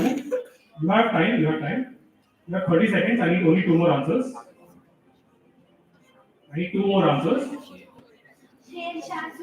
Sher Shah Suri is incorrect. You have 1 more attempt. Take your time. You have 20 seconds. Muhammad bin Tughlaq is also incorrect. So with that, we're done with this round for team 8. Team 8 got 3 questions, 3 answers right. So they get 15 points for getting 3 parts right. Audience, anybody? Ahmed Shah Bahadur. Click on Ahmed Shah Bahadur. Farooq Saib. Is correct. And Farooq Siyar is also the right answer. So team 8 gets a plus 15 on that. Go back to the main slide. Team 7. Audience, once again, this is a round meant only for teams on stage. You know the answer, discuss it correctly, don't shout out answers. Team 7. Number 7. Kala for a reason. Languages on Indian currency notes. Start the timer, please. These are all languages on Indian currency notes. Start giving answers, team 7. Marathi is correct. 4 more answers, please. Urdu. Reduce the sound a little more. 3 more attempts, 25 seconds. Assamese is also correct. 2 more attempts. Konkani is also correct. 1 more attempt, you have 30 seconds. Sindhi is incorrect. So 20 points to team 7. Well answered. You got 20 points correctly. Audience, any idea which one? Click Sanskrit. Incorrect. English is obviously the remaining one. So 20 points to team 7 on that question. Team 6, you can pick any of the remaining numbers. Number 4. Okay. Which of these are Olympic sports or disciplines currently? Pick the correct 5. Start the timer. Artistic swimming is correct. Audience, once again, be a little quiet. Fencing is obviously right. Audience, again, please don't frown. Solo synchronized swimming is not currently an Olympic discipline. You have 2 more attempts. Take your time, 20 seconds. Sport climbing is correct. It has recently become an Olympic sport. 1 more attempt. Modern pentathlon is also right. So 20 points to team 6 as well on that. And the final answer was polo. Sorry, not polo, it was golf here. Polo is not an Olympic sport. Golf is the remaining correct answer. So 20 points to team 6 as well on that. We go back to the main slide. Team 5. Number 2. Okay, which of the following are national capitals? Pick the correct 5. Start the timer, please. Wellington. 1 sec. Start the timer. Yeah. Wellington. Wellington. Budapest. 1 sec. Go slowly. Budapest. Cairo, Cairo, Warsaw, Warsaw. Okay, you answered 4 very fast. You have 30 seconds to pick Astana, Astana. Plus 25 to team 5. Getting all perfectly right. So, Budapest for Hungary, Warsaw for Poland. Astana is the capital of which country? Is the capital of which country? Kazakhstan is correct. So 25 points to team 5 on that. Go back to the main slide. They got all right. Team 4. Number 1. Okay, from the options below, list 5 countries that India shares a land border with. Start the timer. Audience, once again, some questions could be slightly simple, but that doesn't mean you have to shout. Pakistan, Nepal, China, Bangladesh, Sri Lanka. Incorrect. So, audience, what is the remaining one? Click Bhutan and Myanmar. Click on Bhutan and Myanmar. Bhutan is also incorrect. Myanmar was the remaining correct answer. So 20 points to team 4 as well. 20 points. Audience, once again, some questions could be maybe slightly easier than the other ones. Doesn't mean that you have to shout out answers. Again, it depends on the luck of the team, whichever numbers being picked. I have no idea what's coming up on the screen. So team 3, you can now pick. Number 3. Who amongst them have been Prime Ministers of India? Pick the correct 5. Start the timer, please. And the names of Prime Ministers of India.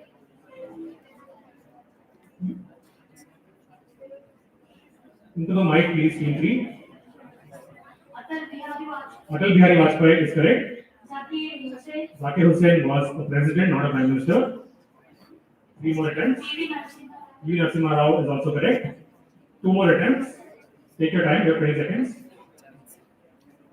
Would I need 2 more answers? VP Singh is also correct.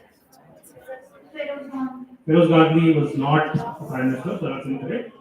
Plus 15 points to team 3 on that. So the remaining answers here were Morarji Desai and Charan Singh. So let's go back to the main slide.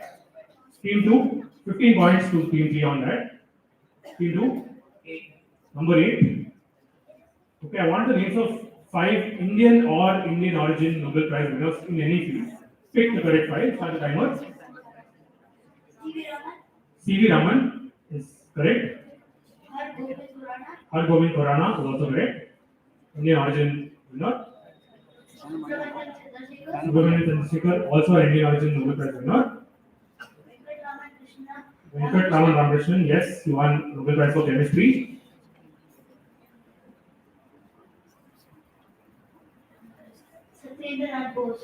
Satyendra Bose did not win the Nobel Prize.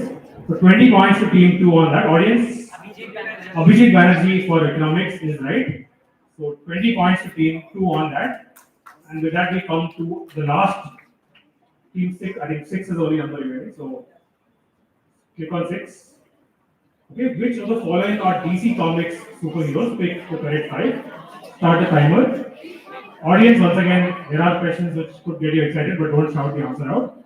Team 1, into the mic, please. Into the mic, please. Not Wonder Woman is correct. DC Comics, not Marvel. Cyborg is also correct. 3 more attempts. Green Lantern is also right. The Flash, The Flash is also correct. Moon Knight, Not Moon Knight. Moon Knight is from the Marvel comics. Let me tell you, Team 1, very well answered. You get 20 points. You got all the tough ones in this round, except the easiest one that I saw on screen. Any idea which one you missed out on? Superman was another DC Comics character. So 20 points to Team 1 on that. Let's go back to the main slide. Let's have a look at scores once. So at the end of 3 rounds of quizzing, we have Team 1 on 20, Team 2 on 50 points currently in second place, Team 3 on 35, Team 4 on 30, Team 5 will be leading the quiz with 65 points, Team 6 and 7 on 40, and Team 8 on 20. Again, pretty tight quiz. I think it could still go anywhere. Let's go back to the main slide. I think we're doing well on time as well. Audience, we have one more question for you. We'll have an audience prize if you get it right. Go to the next slide. Okay, this is a photograph taken during the construction of what? Somebody's not answered before. Somebody's not answered before. Somebody who's not answered before. You have a girl there. Not the Statue of Unity. Good guess, but not the right answer. Anybody else? Yeah, the boy here. B.R. Ambedkar.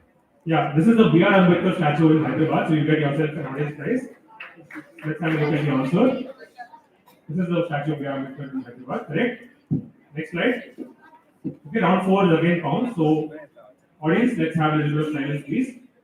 So, teams, this is the same round that we played previously. This is round 2, the same exact format, except we're going anti-clockwise again because, like I said, the first 2 are clockwise. The rounds 3 and 4 are anti-clockwise. Seniors who might qualify, once again, make sure that you are tuned into this quiz because this is how the quiz is going to be for the senior category as well. There are no changes in the format itself. So, team 8, you can now pick same format as the second round. Other teams, pounds is still open. If you know the answer, you can buzz and write the answer down. Team 8. Indian mythology. Indian mythology. Next slide, please. So, as per Indian mythology, later in his life, Dash was a messenger in the court of Magadha where Jarasandha was the king. Team 8, switch off the mic, switch off the mic. When Jarasandha planned to sort of besiege or attack Mathura, he was aided by this person, same blanks everywhere, who despite his limitations was still very, very skilled at something. After the death of Jarasandha, Dash sought to avenge him by campaigning to destroy Kunti Bhoja in every Yadva and Dwaraka. During the attack, he was killed by Krishna and eventually his army was knocked out. Please focus on whatever has been highlighted in bold on screen. Audience, please no prompting once again. So, again, famous, we've all heard of a story from Indian mythology featuring this person. Look at the fact that this person, despite his limitations, so in spite of something that had happened to him, he was still very skilled at something. In spite of something that had happened to him, he was still very skilled at something. So we've all heard the story. Just tell me who this person was. So team 1, if you're counting, write the answer down, cover your answer. Team 8, I'll come to you after checking counts. Open for all teams. Again, you all might know who this person is. -5 to team 1 on that. Somebody who, despite his limitations, basically something had happened to him, but he was still very skilled at something. So nobody is bouncing. Team 8, you have an answer. Bounce is closed. Team 8. Who was this person who, despite something that had happened to him, was still very skilled at something? Team 8, any guesses? No negatives. I'll pass you. Team 7. Passing. Team 6. Team 5. Not Tenali Amman. Team 4. Team 3.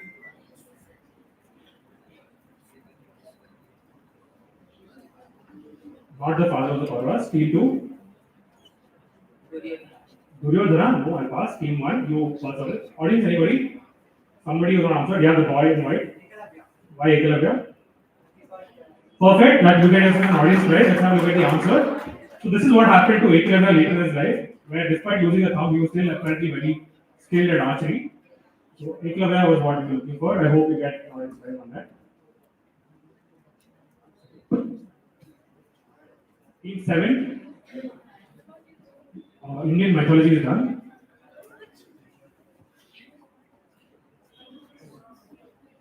Team 7, can I have an option quickly? Parliament. Click on Parliament.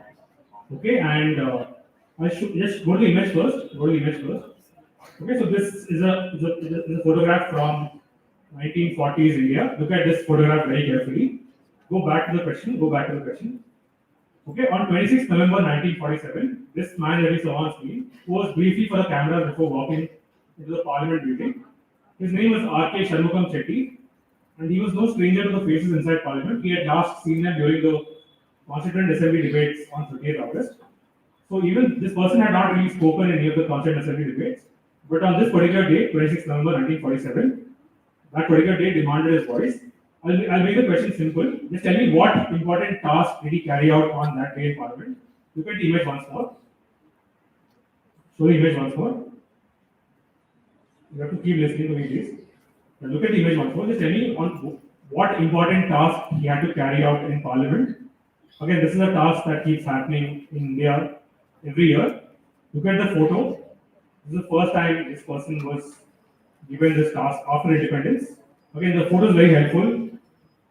Look at what he's dressed up like. Look at what he might be carrying. Go back to the question. Back to the question. Back to the question. Please listen carefully once again. So just tell me what important task this person carried out. His name was R.K. Shanmugam Chetty. This is a task that happens in Parliament every year. And that photo, like I said, is very helpful. Look at the image once more. Direct question, team 7. Let's go back to the question. So nobody is bouncing on it. Go back to the text. Team 7, you have an answer. And closing bounce, nobody is going for it. Again, you all know the answer. Don't overthink it. Team 7, no negatives. What task was given to him? Not smooth running of the assembly. I'll pass you. Team 6. Not election commission. Team 5. Passing. Team 4.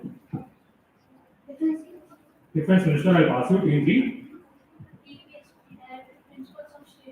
I'll pass you. Team 2.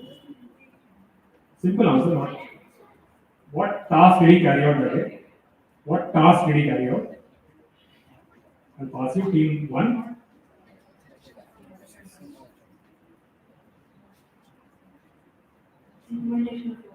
Implementation of laws. Team 8. Audience, anybody? I think. Let's have a look at the next image. So he was carrying a briefcase in his hand. What would you need a briefcase in Parliament for? Next slide. So R.K. Shanmugam Chetty was, next slide, answer slide. He was India's first finance minister and he presented a budget in Parliament. So we give 5 points to team 2. The answer I wanted was budget. But we give 5 points to team 2 for saying finance minister correctly. That was originally the first question. Right? In India's first finance minister, he presented a budget on that day. That was the first post-independence budget. So team 6 is your right question. Heritage sites. Okay, next slide. So built in the 16th century during the reign of Krishna Deva Raya, there is an intricately carved stone structure known as the Kalina Ratha. It was inspired by 13th century temple in Odisha. Basically, it was inspired by the Konark Sun Temple, which is known for its chariot-shaped design. So this structure that I'm talking about, which is the Kalina Ratha, was dedicated to Garuda, and it actually once had functional stone wheels. So basically, the chariot could sort of move up and move forward and back. But since then, it has been cemented to prevent damage. And team 6, please wait. It's open on pause to audience. The structure stands within the UNESCO World Heritage Sites known for its grand temple architecture and remnants of a once powerful empire. Just tell me where in South India would you find this stone structure? If you're buzzing, I need you to buzz and write the answer down.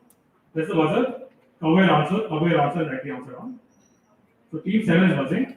Very, very famous UNESCO World Heritage Site in South India, where you would find a structure called Kalina Ratha, which previously used to be a chariot that could move forward and back, but now it has been cemented in place so that nobody else can tamper with it. So plus 10 to team 7 on that. Plus 10 to team 7. Anybody else bouncing? Again, bounce is a format you can use to get some points, so I would encourage you to try and bounce if you can. Nobody else is bouncing, so team 3, write the answer down. Again, be gentle with the buzzers, please. Cover your answers. Plus 10 to team 3. Anybody else bouncing? I'm closing bounce, team 6. Team 6, give me answer. Humpy. Plus 10 to team 6. Humpy is the right answer. This is the challenge that I was talking about from Humpy. So team 6 gets a plus 10. Again, teams, please cover your answers. Team 5. Technology.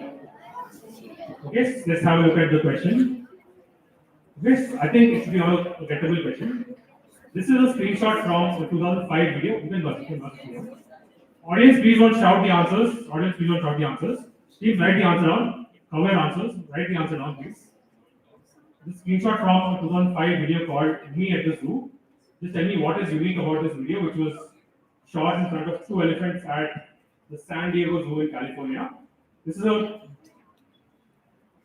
team 3 gets a plus 10. I'll come to each team. Tell me what is unique about it. Plus 10 to team 1 as well. 1 is done, 3 is done, 6 and 7 have bounced. Plus 10 to team 6, cover your answer. And 7 also has bounced. Plus 10 to team 7 as well.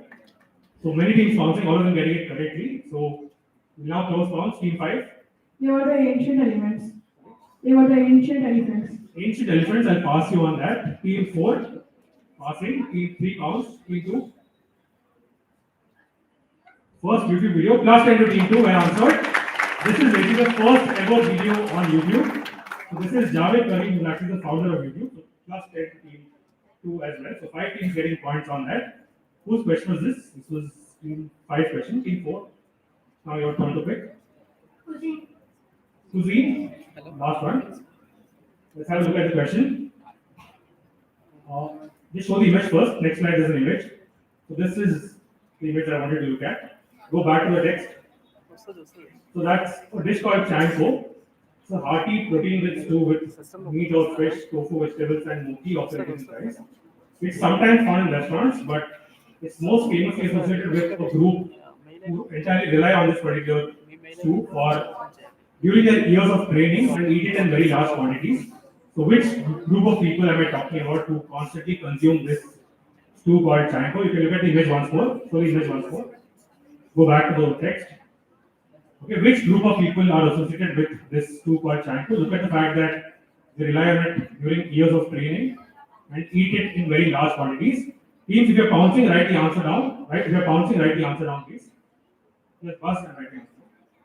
So plus 10 to Team 7.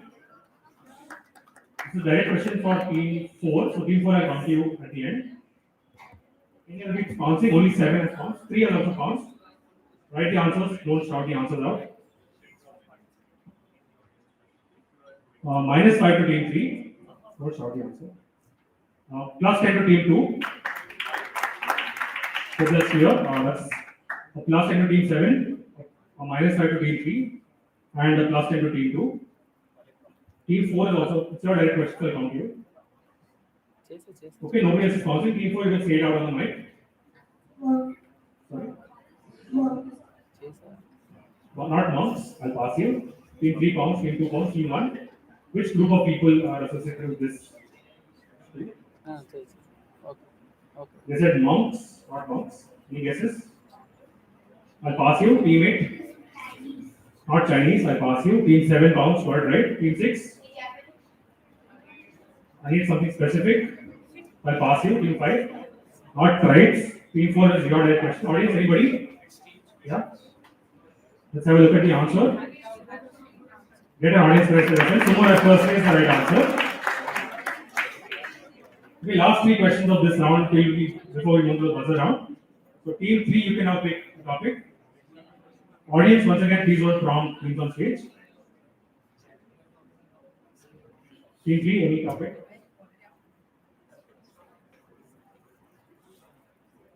Should I just pick out a clue for you? Sports for Team 3. Question, please. Okay, I need the name of a sport here. It's 2 words. The number of letters in each word is at the bottom of the screen here. 5 letters in the first word, 6 letters in the second word. This sport centered on the dromedary, whose very name comes from the Greek word drami, meaning to run, can be traced back to the 7th century on the Arabian Peninsula. It used to be a folk pastime at social gatherings, but it's now a professionalized and heavily regulated sport in countries like the UAE, with dash trained on treadmills and even swimming pools. Today, it attracts international participants and tourists while still reflecting the cultural traditions of the Arab world. It's not a sport that Indians would really be familiar with, but I need a specific 2-word answer. The first word has 5 letters, the second word has 6 letters in it. Lots of clues in the question, work it out. It's centered on the dromedary, that's a big clue. Yeah, you can burst and write the answer down. Cover your answer carefully while writing it. Team 6 has pounced on it.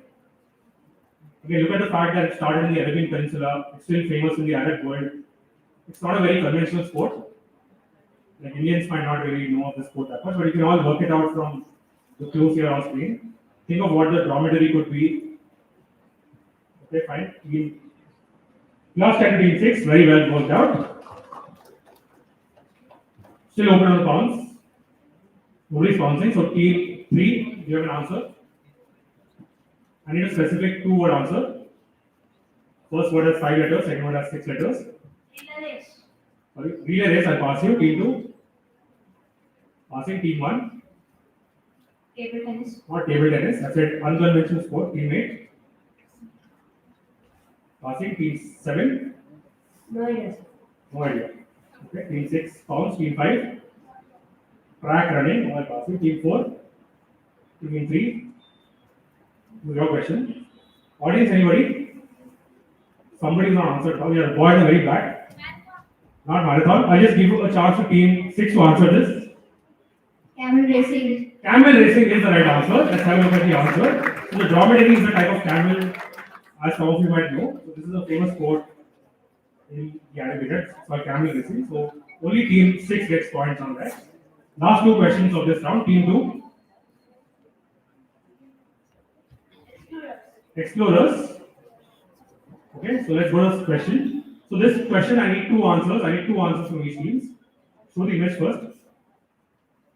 So I've circled the faces of 2 gentlemen here. Look at these faces carefully once. Okay, go back to the question. These 2 great pioneers and explorers who had never met before got in a tiny plane and took off for the North Pole in 1985. After they touched down there, they popped a bottle of champagne which froze solid even before 2 glasses were poured because of how cold it was there. One of them became the first person to complete what is known today as the 3 poles challenge. Identify both individuals. Show the image once more. Extremely famous explorers, both of them, we all know who they are. Look at the faces as well. They met for the first time in 1985. One of them finished something called the 3 poles challenge. 2 of them, both very, very famous explorers, whom you might not have known that they had met once, but they actually met once in 1985. This photograph was taken then. Very, very famous explorers. You definitely have heard of both of them. Nobody's pouncing on both names, so I'm closing pounds. Go back to the question. So if you give me one name, I'll give you 5 points. Again, both really famous explorers. So team 2. Pounds is close, team 2. Passing, team 1. Passing, team 8. Good guess. Very good guess, but not the right answer. Any other? You named the first people to go to the polls, but not the right answer. Team 7. But good thinking. No. Team 6. Team 5. Team 4. Team 3. Audience. Very, very famous explorers. Look at the image once more. Image once more. Both really famous explorers. Yeah. George Everest and Ernest Shackleton. Not Shackleton. Anybody else? The girl there. Perfect. So that is Neil Armstrong, who actually went to the North Pole. Who's this person then? Very well answered. That deserves 2 audience prizes. Can you have a round of applause for the girl there? Let's have a look at the answer slide. This is Edward Hillary who climbed Everest, and Neil Armstrong who actually met and visited the North Pole together. That deserves 2 audience prizes, not 1. Give 2 audience prizes for sure for that question. Let's go to the main slide. Last question of this round, team 1. Pop culture is only in the many, so let's have a look at the questions. Question please. Show the image first. Look at the image carefully. Look at the image carefully. Go back to the question. Go back to the question. Yeah. This home, about 40 miles west of London, went up for sale a few years back. Surprisingly, this sale did not mention the home's claim to fame, which is what we know the place for. And the asking price was not very high as well compared to what people thought it might be. So you can either give me an address or tell me in what context this house is better known to us. Show the image once more. So pop culture, think films, think movies, books. I mean, obviously you can't see it in the book, so think of famous movies which could have had. Multiple movies have featured this particular house. Multiple films have featured. Need to write the answer down, somewhere answer. Multiple films have had this house. Okay, go back to the text. Go back to the text. You can either give me the address or tell me in what. Last 10 to team 2. Anybody else commenting on it? Again, multiple films have had this house. Show the image once more. Nobody else is bouncing. Team 2 got points. Team 1, it's your direct question. Which address or films where you could have seen this house? Team 2 got it right. You can give me the specific address, or you can tell me in which film or series of films you could have seen this in. Team 1. Any guesses? Let's move on and pass it. Haunted house, I'll pass you. Team 8. Not Mr. Bean. Team 7. Conjuring House. What else? Conjuring House. Conjuring House. No, I'll pass you. Very quickly. Team 6. The House from Breaking Bad. House from Breaking Bad. Good guess. Not the right answer. Team 5. House from It. House from It. Again a good guess. Team 4. You are giving very high fund answers. I wanted a simple answer. Team 3. Plus 10 to Team 3. That's how we get the answer. This is Cricket right from the Harry Potter things. So plus 10 to Team 3 on that. And let's have a look at the scores once, please. So at the end of 4 rounds of quizzing, we have Team 1 on 25 points. Team 2 now currently leading with 85 points. We're taking over the lead from Team 5. Team 3 on 60, Team 4 on 30, Team 5 on 65, Team 6 on 70, Team 7 on 70, and Team 8 on 20. Again, very, very close quiz to call. I don't think it has been decided as yet. Let's go to the main slide. Last round of quiz. All questions on the buzzer from now on. Let's go to the next slide. So teams, there are 8 questions in this round, 80 points at stake. A team can get plus 10 for a correct answer if you buzz and give me the answer correctly. You get minus 5 for a wrong answer. And the team can buzz only once for a question. All questions will appear on screen. So as soon as the question comes up on screen, I'll start reading it out. But you can interrupt me by buzzing and then give out an answer right away. Yeah, so if a question comes up on screen, something like, say, who's the president of India? The team that buzzes first will be given the chance to answer. If they get right, they get a plus 10. They get wrong, they get a minus 5. And then we reset the buzzer. Other teams can then buzz on the same question again. Okay? Let's just check the buzzers first. Team 1. 1 second, just 1 second. Again. Team 2. Slowly. Team 3. Team 4. 5. 6. 1 sec. Slowly. Team 6. 7.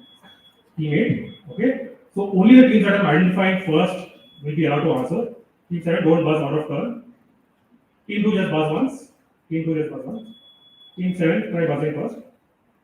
So only team 2's buzz is recognized because you buzz first. So the light will come out only from the team that buzzed first. Please wait your turn. Don't answer out of turn. Only the team that buzzes first will be given a chance to answer first. So let's start. All the best. Like I said, 80 points at stake. So this round can literally change the entire quiz. Let's go to the next slide. Okay, I'm looking for a 10-letter word. In November 2015, Brazil hosted the world's first World Dash Games featuring 2,000 athletes from 23 countries. Along with conventional sports like football, swimming, and athletics, there were unique events like spear toss, log carrying, and football on all fours using only the head. Fill in the blanks here, which with a 10-letter word, which means coming from a particular place. These are called the World Dash Games. I also blanked out a word there in the image there. Again, it's a common English word, which means to come from a particular place. The answer starts with the letter I, if that helps. The answer starts with the letter I, if that helps. The first dash. Team 3 has one friend into the mic, please. Into the mic. Originator. Minus 5 to team 3 on that. Not originated. I said the answer starts with the letter I. So the buzzer is reset. Other teams can still go for it now if they want to. Team 8 has one friend. Into the mic, please. Inhabitants. Minus 5 to team 8 on that. Not inhabitants. Reset the buzzer again. Anyone wants to count, they can count. Team 6. Indigenous. Plus 10 to team 6. Very well knocked out. Let's have a look at the answer. This is the first indigenous games. So plus 10 to team 6 on indigenous. Next question coming up on screen right now. These statues of Yaksha and Yakshi guard the headquarters of which Indian institution? So if you go to the headquarters of this Indian institution, very, very prominent Indian institution, you will find Yaksha and Yakshi trying to guard whatever is inside. Very, very big Indian institution. Think of institutions which might need a particular guard because they're very, very valuable. I'd rather give you the full name or just the letters. So the answer will be something like SEBI or. So it's a very valuable institution. All of us know which institution this is. If you go to the headquarters, you will find these two guarding a lot of value inside. Nobody's going for it. Surprisingly, I thought this will be on the. I didn't expect. Team 2 has gone for it. Into the mic, please. Indian Institute of Technology. Minus 5 to team 2 on that. Still open if other teams want to go for it. Okay, I'll pass to the audience. Audience, anybody? Yeah, the boy in the back. Not IIT. I closed it. Team, or yes, right? Zainab get the answer. Let's have a look at the answer slide. Reserve Bank is what I was looking for. I said a lot of value inside. So no teams getting points on that. 6 questions to go. Question 3 coming up on screen now. He was born in Mehboob in 1969. Went on to graduate with a Bachelor of Arts from Andhra Vidyalaya from Osmania University. In 2006, he contested his first election. Who is he? Look at this face. Think of this face many years later. Again, very, very famous personality. Audience, once again, no prompting, please. Again, our part of the world, look at that face. Think of that face maybe 20 years later. Very, very famous face. Sorry. Zilla Parishad elections. He fought Zilla Parishad elections. Again, Hyderabad. Don't overthink it, teams. Team 6 has gone for it. Why is Jagan? Sorry? Why is Jagan? -5 to team 6 on YS Jagan. I've reset the buzzer. Other teams, if you want to go for it, you still can. Very, very famous personality. Look at the face. It might seem familiar to you. Look at the face. It might seem familiar to you. I can't believe this question has not been pounced on yet. This is one of the easiest questions in today's final. Okay, no one's going for it. So, audience, anybody? Raymond Reddy is the right answer. Let's go to the answer slide. I've given enough time to all teams. You have to pounce in time. So, Raymond Reddy was the right answer. That's a bad miss from team on stage. Next question coming up on screen right now. Which 6-letter word is common to all the following elements on screen? Books by Megasthenes, Aryan, and Al-Biruni. Scientific names of neem, tamarin, bandicoot, kokum, banyan. India's first indigenously developed passenger car launched in 1998 with the tagline "More car per car." I'm looking for a 6-letter word which is common to all these 3 things. A book by Megasthenes, scientific names of neem, tamarin, bandicoot, kokum, banyan. India's first indigenously developed. I'll give you a clue as well. The last part was a car manufactured by Tata. Tata manufactured that car, so you can use that as a clue. 6 letters, common to all the 3. Anybody going for it on screen? Again, shouldn't be that difficult. I'll pass team. I'll close the question in 5, 4, 3. Team 5, are you bouncing? 3, 2, and 1. I'm closing the question. Audience, Indica is the right answer. Let's have a look at the answer slide. Teams slightly slow today on the buzzer. Next question coming up on screen. Here it is. Which former sports person launched this home decor brand a few years ago? Look at what the name of the brand is. Look at what the name of the brand is. Former cricketer from India, famous cricketer from India. Look at the name of the brand and you can work it out. Look at what the website is called here on screen. Just say it out in your heads and you might get the answer. Team 1 has gone for it. -5 to team 1 on Dhoni. I've reset the buzzer, it's still open to the other teams. Look at the name of the brand, very, very helpful to you. Look at the name of the brand, it's very helpful to you. If you know the answer, you have to buzz, you can't ask me questions at this stage. Still open to other teams. Closing the buzzer for this question in 5, 4, 3, 2, and 1. Yeah. Let's have a look at the answer slide. Shikhar Dhawan was the right answer. Okay, last 3 questions of this quiz. Next question coming up on screen. Here it is. Okay, each year, a particular organization in this town or city from AP, they earn crores through a unique e-auction of items classified into 5 size-based grades from less than 5 inches to above 27 inches. Before auction, they are boiled, rinsed, dried, and stored hygienically in special godowns. They are sourced from 16 dedicated halls. About 500 to 600 tons are received annually. Interestingly, much of this is used later in global film industries who use this for makeup and something else. Which place in Andhra Pradesh? I'm just looking for the name of a famous town or city in AP where this auction happens. Team 7. -5 to team 7 on Visakhapatnam. Again, look at the fact that it's used by global film industries who use it for hair and makeup. Okay, looking for the name of a town in Andhra Pradesh from where you could get hair, which is then sold to global film industries. Team 8 has gone for it. Plus 10 to team 8 on that. Tirupati is the right answer. This is basically what happens to all of the hair that is collected in Tirupati. Last two questions. Next question coming up on screen now. Easy question. This is a statue of which individual in the USA? Look at what this person is holding in his hand. Look at what this person is holding in his hand. Very, very famous personality. Audience, no prompting, please. I can hear answers from here, no prompting. Which individual in the US? If you know the answer, buzz and give me the answer. Team 4 has answered it.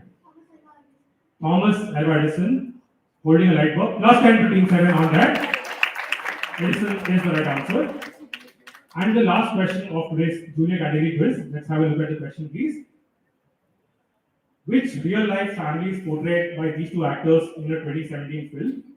Just the surname is fine. I'm looking for a 11-letter answer. Look at this very helpful image. This is obviously from India. Film set in the 1940s. Famous family, famous personality there along with his wife. I'm just looking for a 11-letter surname. Surname is fine. 1940s India, they had a big role to play. That's the Rashtrapati Bhavan that you can see in the back of this image. Again, from your history textbooks, it's not some obscure name that you don't know of. Anybody going for it? Okay, I'll give you a clue. The lady's name is Edwina. Edwina Dash was her name. Team 6 is trying to work out some letters, but I'm going to pass it to the audience very soon. Nobody's going for it. So, audience, anybody? Yeah. Mountbatten is the right answer. Let's have a look at the answer slide. So, with that, we come to the end of the junior category quiz today. Let's have a final look at scores on screen. So, we have team 2 finishing with 80 points and winning today's quiz. Well done, team 2. We have teams 6 and 7 currently tied for second place. Should I break the tie? Just needed to find out if the tie is supposed to be broken. Yes. Teachers from, okay. I'll do that in a couple of minutes. So we have a result here. We'll tell you which schools these teams are from. We'll do a very quick tie break once.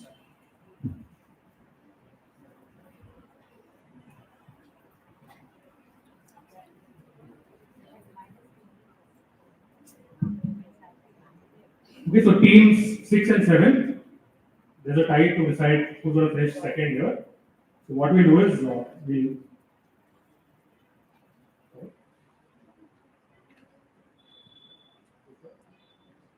team 4 says that the score should be 40 for Edison. Just please check once on that.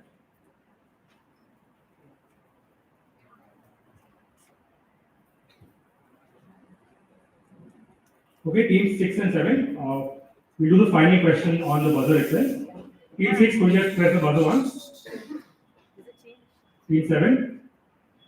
This is just like a not. Okay, I thought there was a change in score here. I thought there was a tie for second place. Could you just confirm once?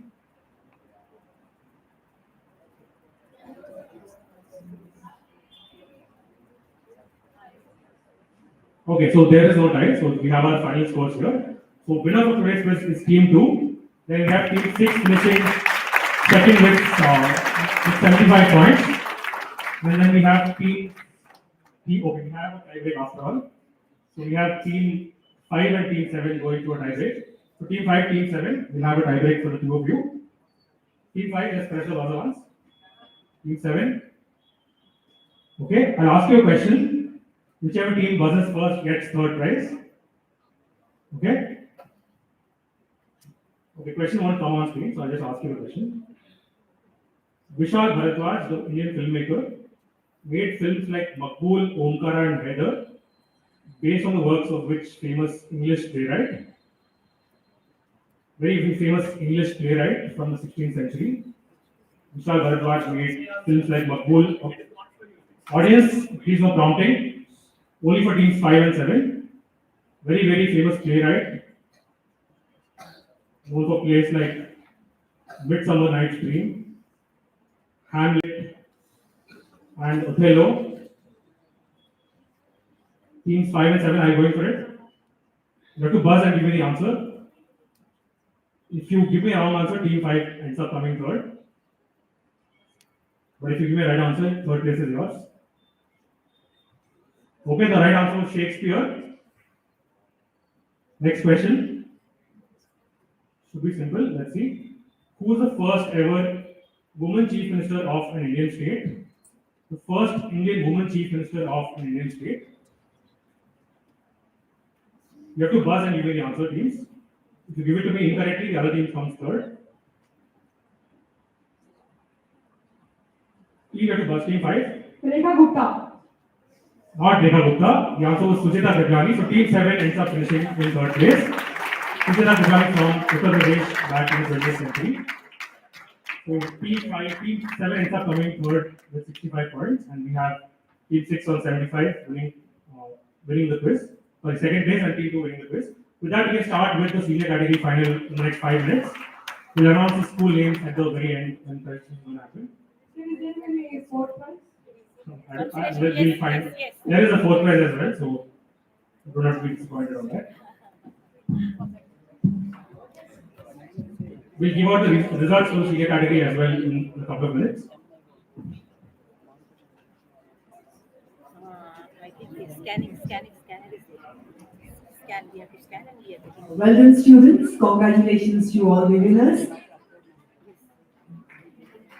But remember, participation is the split. A huge round of applause for all of them.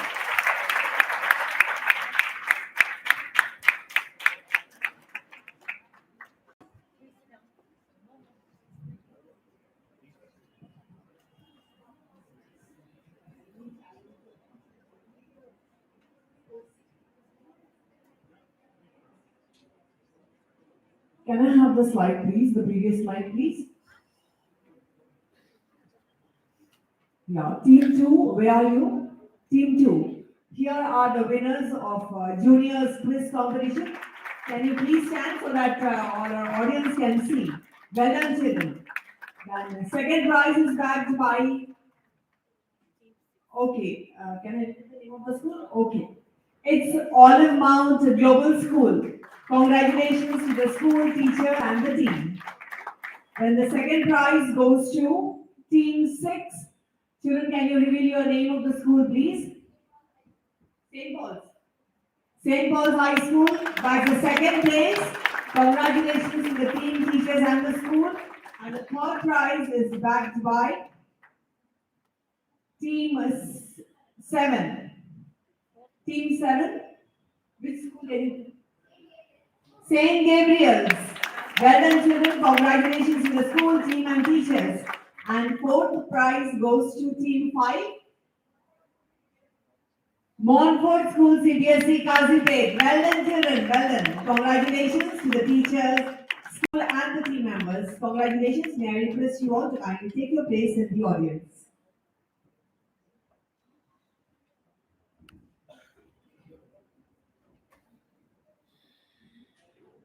I know much awaited result for the seniors category.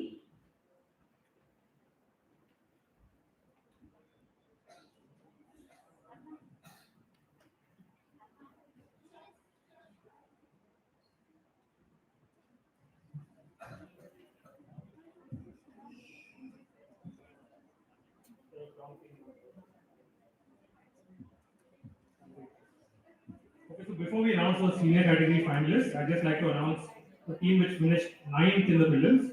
They lost out on a tie break. We checked the scores very carefully. So I'd just like to stand up and everyone please applaud Ritwik and Sahas. Are you here? You finished 9th in the prelims, so just narrowly missed out on qualifying. Round of applause for Ritwik and Sahas. Missed out on tie breaks. Okay, again in particular order, I'm going to invite teams to please come forward, pick a chit and quickly go on stage. So we have first qualifying, we have Vidhanshu and Prabhat, S004. Vidhanshu and Prabhat, S004.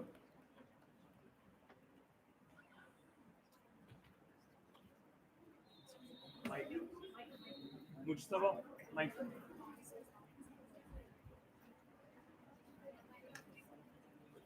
Okay, next up we have Ojas and Vedamsh, S005.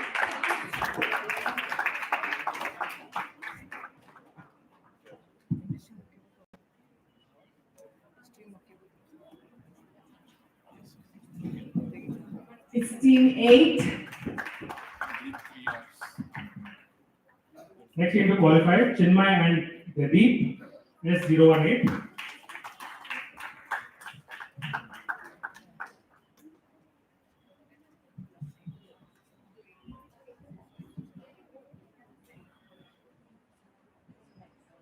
You are team 7.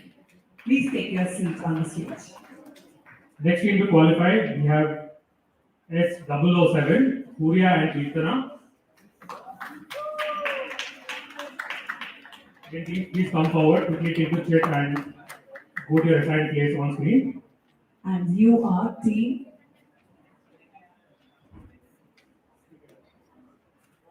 4. Qualifying next, we have Alantrita and Tripura, S010.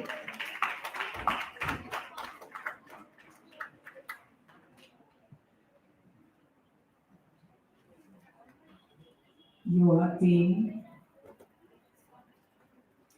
6. Okay, qualifying next, we have Varun and Suhas, S008. Audience, keep the applause going.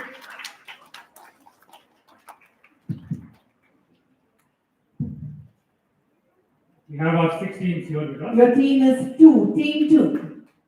Please take your seat on the stage. With 2 more teams to qualify. Next, we have S14, Sri Lakshmi and Naitik.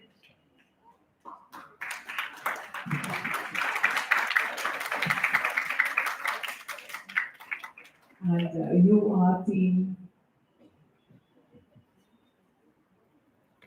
1.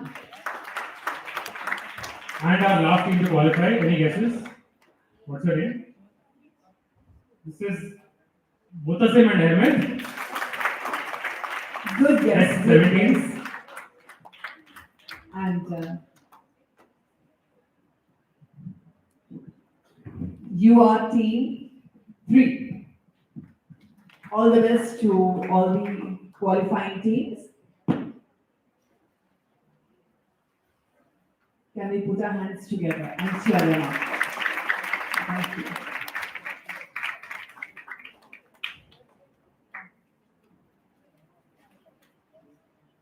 Hello. Yeah, so teams, please make sure you have pens and papers in front of you.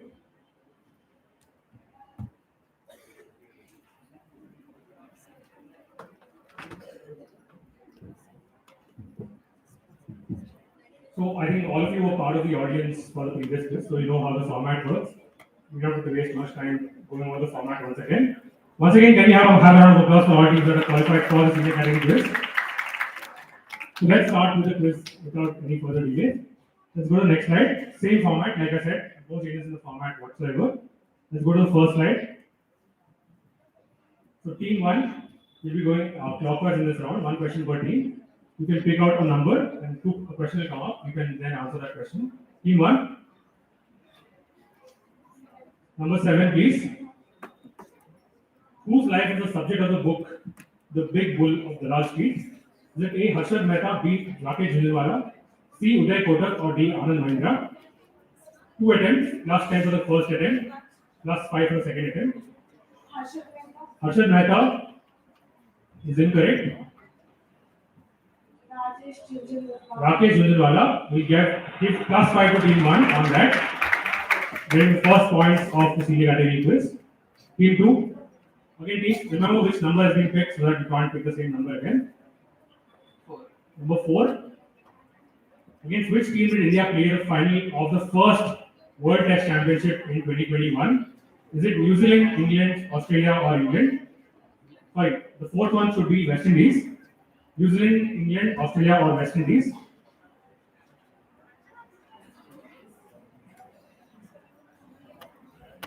Team 1. New Zealand. Confirming. Is the right answer. Plus 10 to team 2. India lost the first World Test Championship final to New Zealand. Team 3. Number 8. Which Padma Bhushan recipient was the first woman ever to be a judge of the Supreme Court of India? Is it A. M. Fatima Bibi, B. Ruma Pal, C. Indira Jaising, or D. Indu Malhotra? Option A, Fatima Bibi. Last 10 to team 3. Team 4. Let's go to the main side. Number 5. Okay, the Vivek Express, which basically has the longest route on the Indian Railways network, runs between Kanyakumari and which other city? Is it A. Srinagar, B. Dibrugarh, C. Dwarka, or D. Pathankot? This is the longest route on the Indian Railways network. It's between Kanyakumari and which other city? Dwarka is incorrect.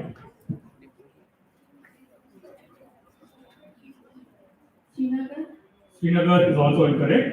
So the right answer was B. Dibrugarh from Assam. No points to teams on that. So team 5, you can now pick a number. 3. Number 3, please.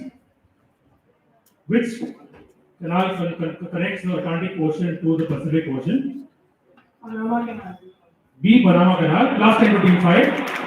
Answer in a flash. Team 6.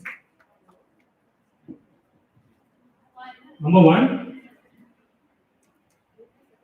Which article of the Indian Constitution guarantees the fundamental right to the protection of life and personal liberty?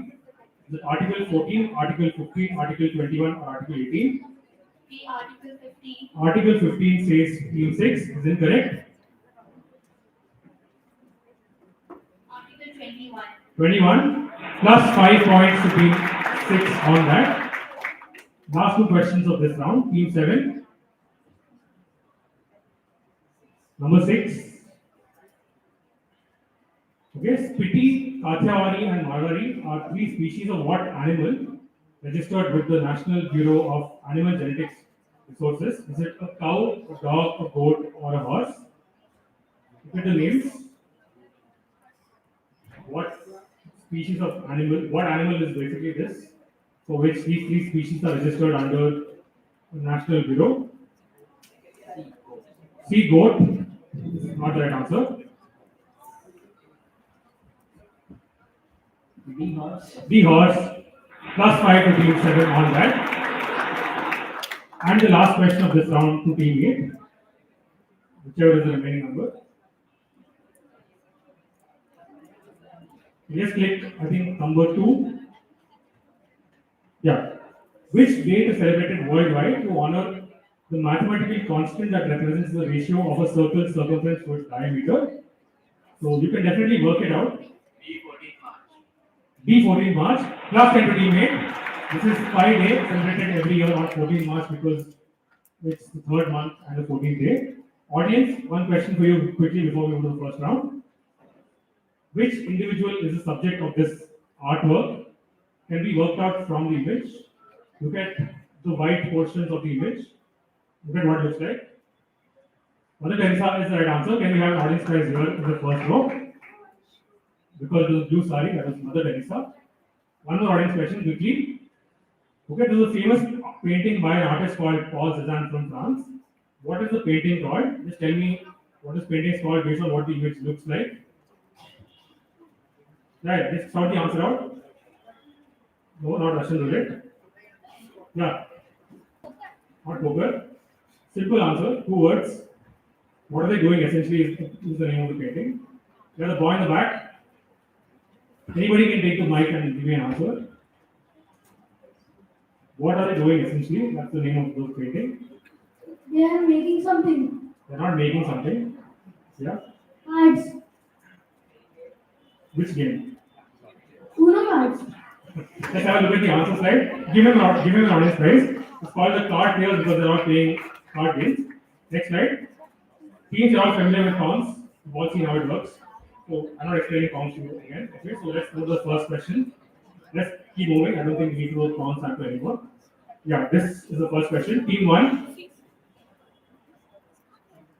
Other teams, if you know the answer, you can buzz and write the answer down. Don't shout the answer out. Entertainment. Entertainment, team 1. Next slide. Okay, so I've listed a bunch of things on screen. So BB gun, laceration on forehead, almost definitely, close range probably, stair falls, iron to face, nail and foot, head burning, car and feathering. Audience, once again, please no prompting. This was an actual sort of research conducted by a doctor from New York. He analyzed nearly 85 injuries to two individuals in the 1990s. Just tell me in what context did all of them get these injuries? Remember that the topic for this question is entertainment. Okay, very, very famous entertainment context. I'm looking for the name of a film. Looking for the name of a film. Again, try and think of what these injuries might possibly look like. Think of what these injuries could look like in a film. It's a film from, it's a film from the 1990s. A lot of us would have seen that film. I'm closing counts because those things. Just one second. Just quickly check the buzzers once. Just switch on the buzzers once. Any team bouncing, raise your hand and write the answer down. Just raise your hand for now and write the answer down. Plus 10 to team 8. Anybody else bouncing? Before I go to team 1, you can raise your hand and write the answer down. Team 8 counts and got a plus 10 already. I'm closing counts now. Team 1. Is it Bruce Lee movie? No, it's not. Team 2. No negatives for the past, so you can pass. Team 3. Team 4. Team 5. Team 6. Team 7. No negatives, no negatives. Not Mission Impossible. Yeah, the boy there. No. Home Alone. You said Home Alone. Let's have a look at the answer slide. So this is Home Alone. This is basically a doctor actually conducting a survey of all the injuries from the film Home Alone. Question next to team 2. You can pick any topic about entertainment. Vehicles. Vehicles, okay. Let's have a look at the vehicle question. In the 1960s, several companies were bidding to win the right to build a particular type of vehicle. The bidding was won by a company called the Marion Power Shovel Company, and they went on to create two such vehicles. Each vehicle cost $14 million in 1966, or a little over 100 million in today's currency. Two of them were made, which became the largest self-powered land vehicles in the world. Each one has a mass of nearly 2,700 tons and travels at a maximum speed of 2 miles per hour, only 2 miles per hour. They are made to move on a road that is 2 meters deep and covered with rocks for its low friction and anti-spark properties so that fires don't start. Now tell me what these vehicles are called, or tell me in what context you might see these vehicles. Now, they move very slowly at a maximum speed of only 2 miles per hour. The largest self-powered land vehicles in the world. You can either tell me the name of this vehicle or tell me what exactly their purpose is. Anything is fine on the pounds or the direct. Only two of them are existing in the US. Other countries could have certain variations or types of these vehicles as well, but these are two vehicles from the US. Not traditional looking vehicles, but like I said, largest self-powered land vehicles in the world. So nobody is sponsoring team 2. They are used for mining. Not mining. Passing team 3. Passing team 4. No negatives on the pass. You can give a guess in case you don't know. Team 5. Team 5 also passing. Team 6. Bulldozers. Not bulldozers. Team 7. Team 8. Tanks. Not tanks. Team 1. Is it like a vehicle which will the spacecraft use? Plus 10 to team 1. I'll give it to you on that. So these are all the vehicles which carry spacecraft to the actual launch pad from where they can take off in the USA. So team 1 very well answered on that. Spacecraft was good enough for me for points. Main slide please. Team 3. Entertainment is done. Vehicles is done. Team 3 quickly please. Government. Question. Okay, in India, President's rule refers to suspension of state government and imposition of direct central government rule in the state. You might often hear about it in the news when states like Manipur go to President's rule from time to time. Under Article 356, in the event that a state government is not able to carry out functions according to constitutional provisions, the central government can step in and take direct control of the state. So even during, you might have heard of this being imposed in multiple states, which are the only two states where President's rule is yet to be imposed. So good way to work this out would be to think of two recent states. But if you're counting, I need the names of both states correctly. If you're pronouncing any names of both states correctly, instead a good clue for this to work it out would be to think of two recent Indian states. So that might help you out. Two relatively recent Indian states compared to the rest of the states. Nobody's bouncing. Nobody's bouncing. So team 3 should give me an answer. I'll give you 5 points for one answer. No negative marking on the direct or bounce or pass. Two states. Plus 5 to team 3. Telangana is one of them. Don't go to the answer slide yet. Team 4, they said Telangana. One more state is. No, team 4, team 3 are done. Not Jharkhand, I'll pass you. Team 5. Not Uttarakhand. Team 6. Not Sikkim. Team 7. Plus 5 to team 7. Yeah, Telangana and Chhattisgarh was what I was looking for. So team 7 gets a plus 5 and team 3 gets a plus 5 as well. Team 4, your question. Flora and fauna. Question please. Okay, so this is an image of basically something called Aliodes something. Most parasitic wasps of this genus emerge from caterpillars through a neat circular hole at one end. But one particular species was discovered in Ecuador that exists by cutting off the entire back end instead. So basically, it takes a different path compared to the other sort of species in particular genus. To honor this idea, the fact that this particular genus takes a different path, they named it very nicely after a famous American poet. They named this particular species after a famous American poet. I just need the name of an American poet in the answer. Again, you can work it out based on the clues that you see in the question. This particular wasp takes a different path or a different approach compared to most of its other relatives. Very famous American poet. We might have read this poem in our school textbooks. Just because of the fact that this particular wasp takes a different approach or a different path compared to other sort of species in the same genus, they named it after an American because of a particular poem that he wrote. Anything pouncing on it? Think of what I said: different path, different approach, different road. Okay, no pouncing. Team 4. Any answers? Okay, team 5. Not Homer. I'll pass you on Homer. Team 6. Team 7. Frost. Right, Frost. Right, Frost. Plus 10 to team 7. Very well worked out. Excellent answer from you. This is Robert Frost who wrote a poem called The Road Not Taken, which is why they named this particular wasp after that. Excellent answer. I think team 7 deserves a lot of applause for that. Very well clapped for them. Main slide once again. So team 4, you are done. Team 5. History. Which one? History. Question. Okay, I need 2 blanks, 2 words in your answer. Each word is 7 letters. The last documented dash in India. They were eliminated in a single night in 1948 by Maharaja Raman Pratap Singh from Madhya Pradesh. In the 1970s, the Indian Department of Environment formally wrote to the government of Iran and requested to send these for reintroduction in India, and apparently received a positive response. But after there was a sort of protest in Iran and the revolution happened, these negotiations never progressed in the 1970s. I just need you to fill in the blanks with the specific name of an animal.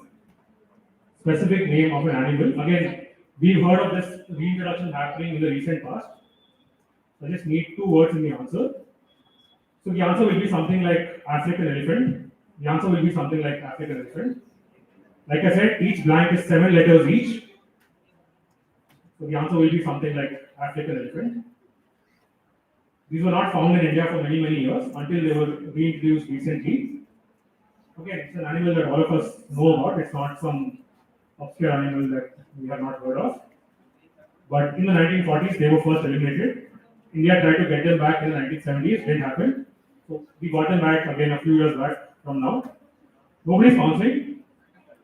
So team 5. So direct question. Like I said, 2 words, 7 letters in each word. I need an answer like African elephant. Team 5, I need an answer. Something like cheetah. I need a specific answer. African cheetah. Okay, these are African cheetah. Team 6. Bengal tiger. Not Bengal tiger. Team 7. Passing. Team 8. Team 1. Not sparrow. Team 2. Team 3. Team 4. Audience, anybody? Specific answer? Yeah. Not Iranian cheetah. Asiatic cheetah. Asiatic cheetah is the right answer. So what we do is we give 5 points to team 5 for getting cheetah correctly. So 5 points to team 5 for getting cheetah correctly. So this is actually a photo taken after the last cheetah was killed. Team 6. Disaster. Disasters. Okay, disasters. Next slide. Okay, so dash is a nickname given to a large toxic mass of thorium and other materials formed under the Chernobyl nuclear power plant during the disaster. It's noted for its extreme radioactivity. So I'm looking for the name given to this pile of radioactive material, which might remind you of an animal's body part. I'll show you the image. Look at the image first. Team 6, don't answer yet. It's open to all teams from the pounds. Look at this particular mass that you can see here. So because of what it looks like, they've given it a particular name. Look at the image very carefully once again. This big mass that you can see in the center. They thought it looked like an animal's body part. Go back to the question.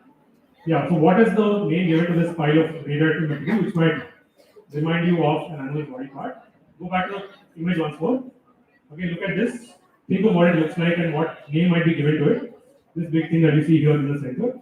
Please cover your answers carefully. Plus 10 to team 2. Plus 10 to team 2. Well cracked.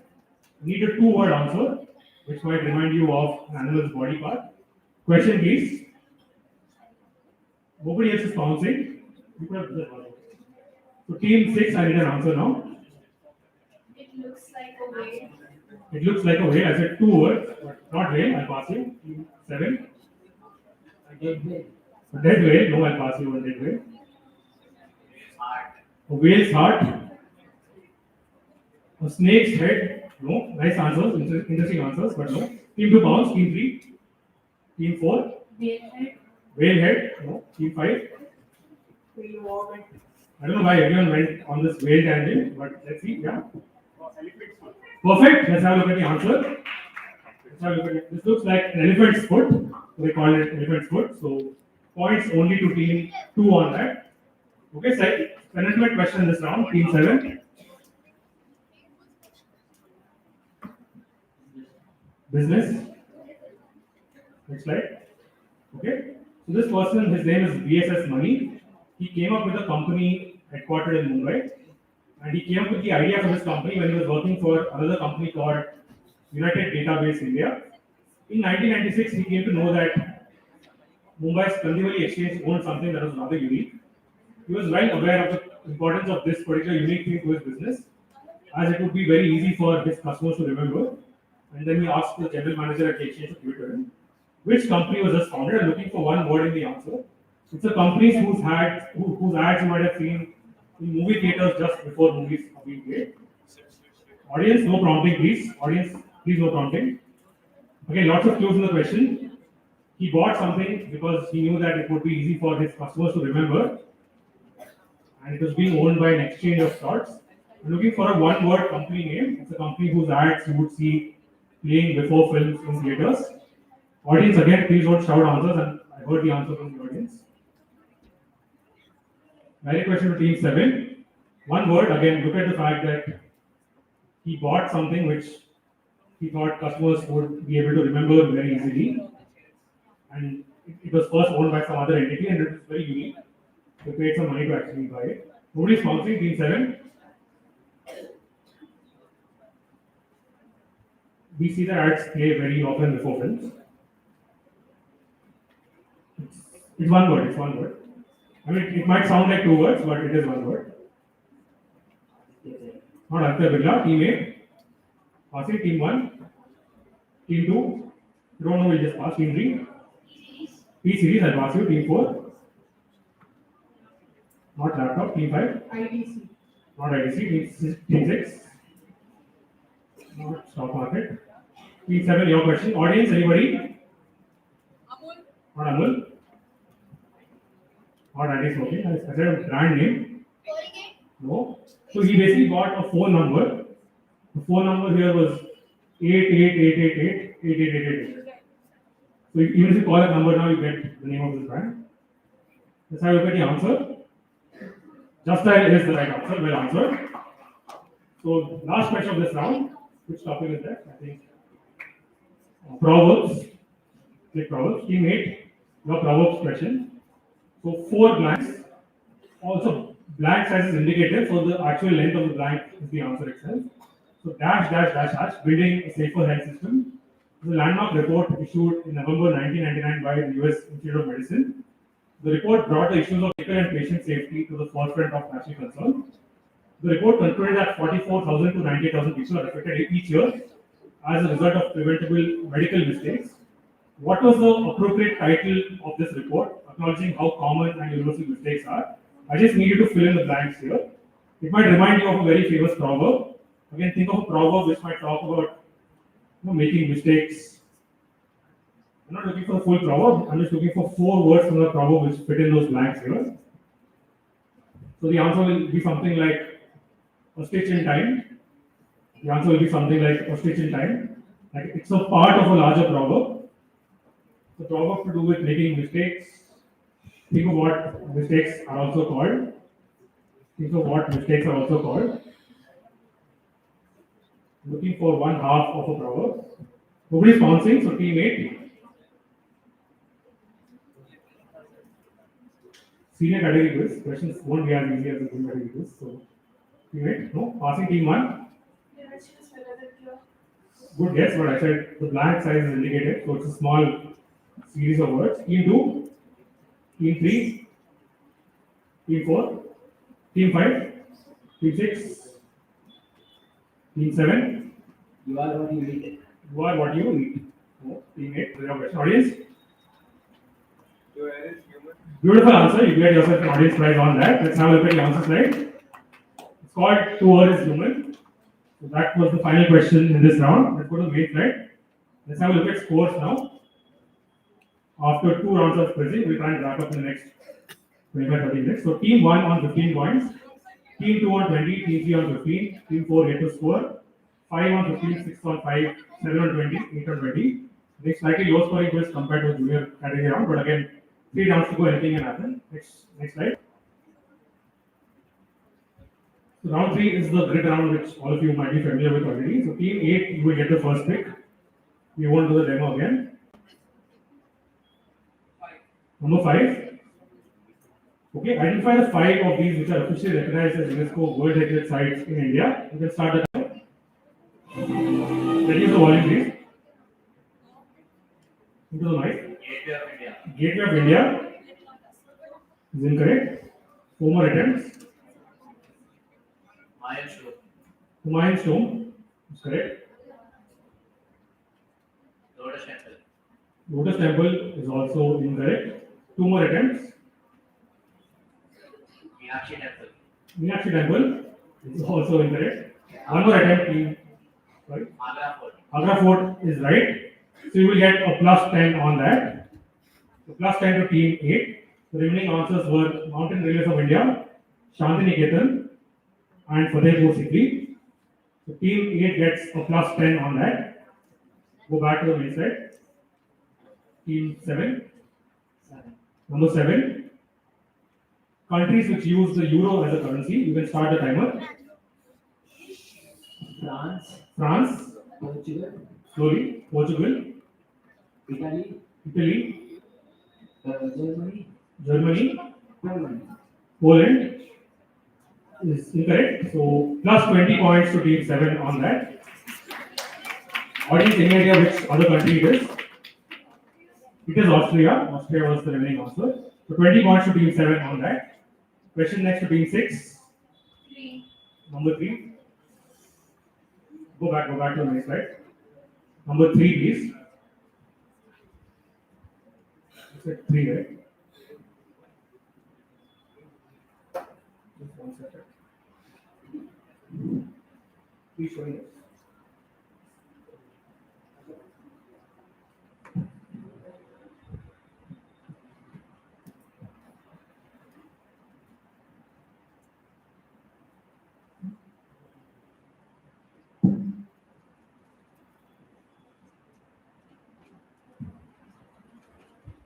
Okay, team 3, this is your question. Sorry, team 6, this is your question. The following 9 musicians, identify the 5 who actually been conferred the Bharat Ratna. So let's start the timer. A.R. Rahman, incorrect. Lata Mangeshkar is right. 3 more attempts, you have 25 seconds. MS Subbulakshmi, MS Subbulakshmi is also correct. Kishore Kumar is incorrect.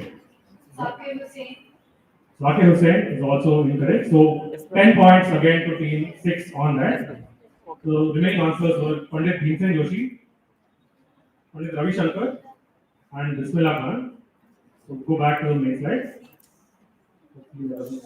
So team 5, number 6. Okay, identify the 5 individuals who are currently serving as prime ministers of our country in 2025. We will start the timer. Yes, Starmer. Sorry. Yes, Starmer. Okay, K. Stammer is correct. Mark Carney. Mark Carney from Canada is correct. Shehbaz Sharif. Shehbaz Sharif is also right. Anurag Desai. Anurag is incorrect. Go slowly, please. And Anthony Albanese. Anthony Albanese from Australia is correct. So 20 points to team 5 on that. Audience, any idea who the other person is? Yes. Let's click on Harini Amarsurya. This is the Sri Lankan Prime Minister. So plus 20 to team 5. Okay, go back. Team 4. Number 4. Okay, Indians who have crossed the 10,000 run milestone in either Test or ODI cricket. So let's start the timer. Virat Kohli is correct. Kapil Dev is not correct. Rohit Sharma, yes, 10 runs in ODIs. Mohammad Azharuddin, not 10,000 runs. One more attempt from team 4. You have enough time. Take your time.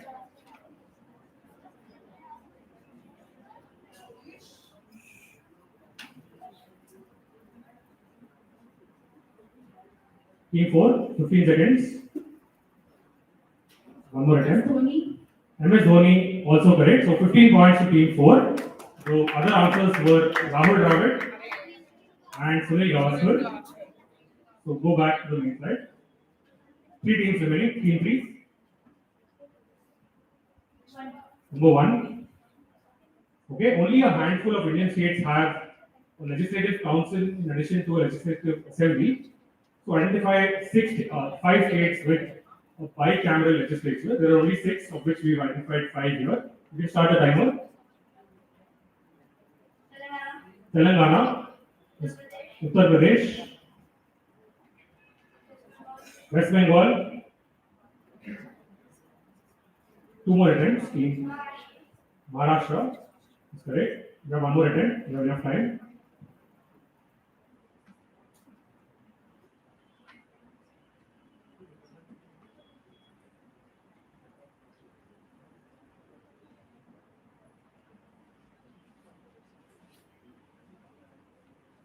Points already. 10 seconds. Bihar is also correct. So 20 points to team 3 on that. Audience, any other guesses? Yeah. Karnataka is right.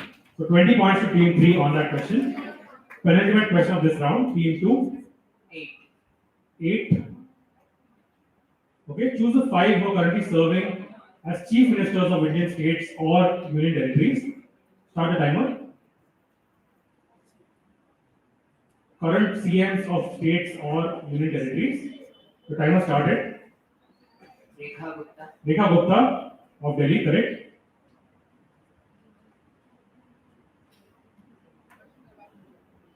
Four more attempts, 27 seconds. P. Vijayan, Kerala, correct. Himanta Sarma of Assam is correct. 15 seconds for 2 more attempts. Kiran Rijiju is not a CM. One more. Bhagwant Singh Mann of Punjab is correct. So 20 points to team 2 on that. Siddaramaiah for Karnataka was the remaining one. Okay, back to the main slide. And I think one number is remaining. Can you just check which one? Just click 5 once. I think 5 is done. 2. Yeah, 2. This is your question. Team 1. Recipients of India's highest cinema award, which is the Dadasaheb Phalke. Identify 5 of them who actually been given the award. Start the timer. Amitabh Bachchan is correct. Kamal Hassan has actually not gotten this yet. Shah Rukh Khan has also not gotten this. 2 more attempts from team 1. Rajinikanth is correct. 1 more attempt.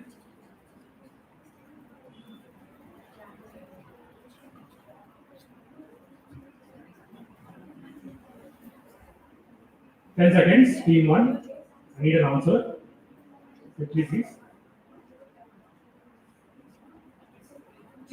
Chiranjeevi is also not right. So 10 points to team 1 on that.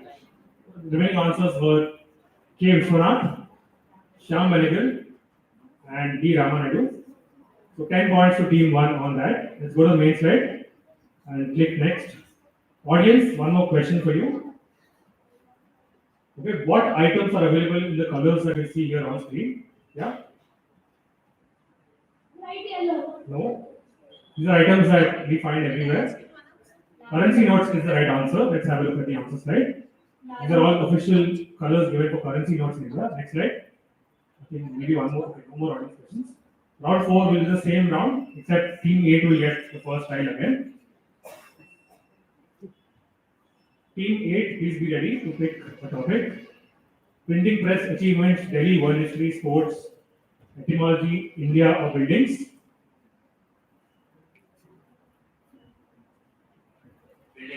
Buildings. Okay, question please. So that's defined by the Council on Tall Buildings and Urban Habitat as the height difference between the pinnacle or the top of a skyscraper and the highest usable floor. The word dash comes from Latin for empty, and this particular council requires a structure's dash height to be under 50% to be defined as a building. Otherwise, it's considered to be a communications tower and not eligible for rankings like tallest building in the world and so on.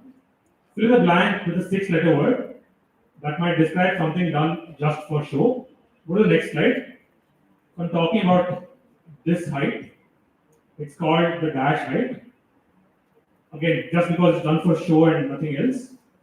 This is all done so that certain buildings can reach a level so that they can get into records like tallest building in the world and so on.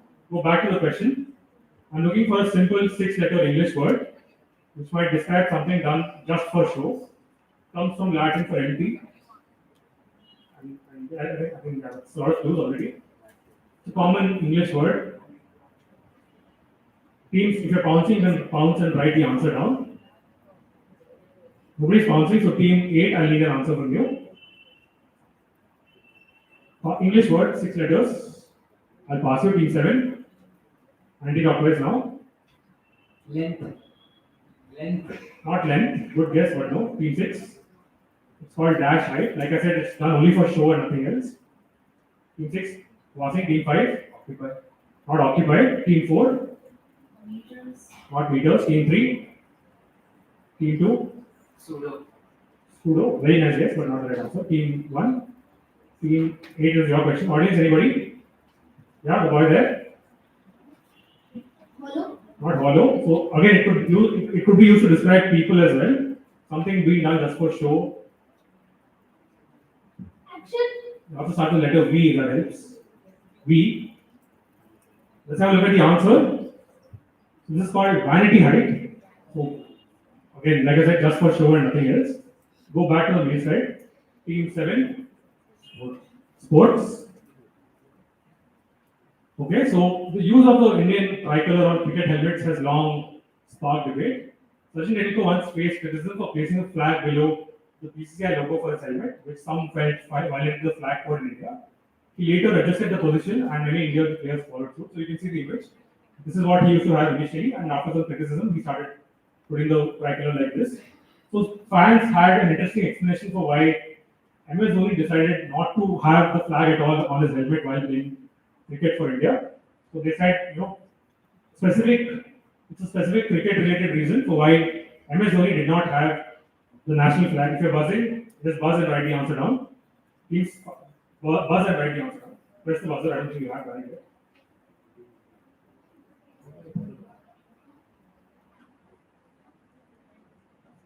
Three teams again. Team 7 should have a question. I'm coming to you. Please wait. Give a cricket reason for why.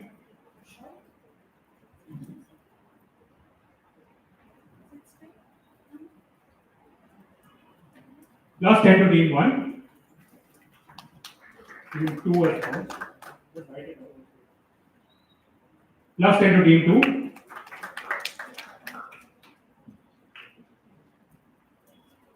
Minus 5 to team 5. Okay. Team 7. Amazon was a wicket keeper, so he had to keep his helmet down. So that's why he wanted. Plus 10 to team 7. Very well answered. Let's have a look at the answer slide. So because Dhoni was a keeper, he also used to keep the helmet on the ground while keeping, which is why people said this is the reason as to why Dhoni doesn't keep the flag on the helmet. So well worked out from three teams that gave me the answer correctly. Let's go back to the main slide. Team 6.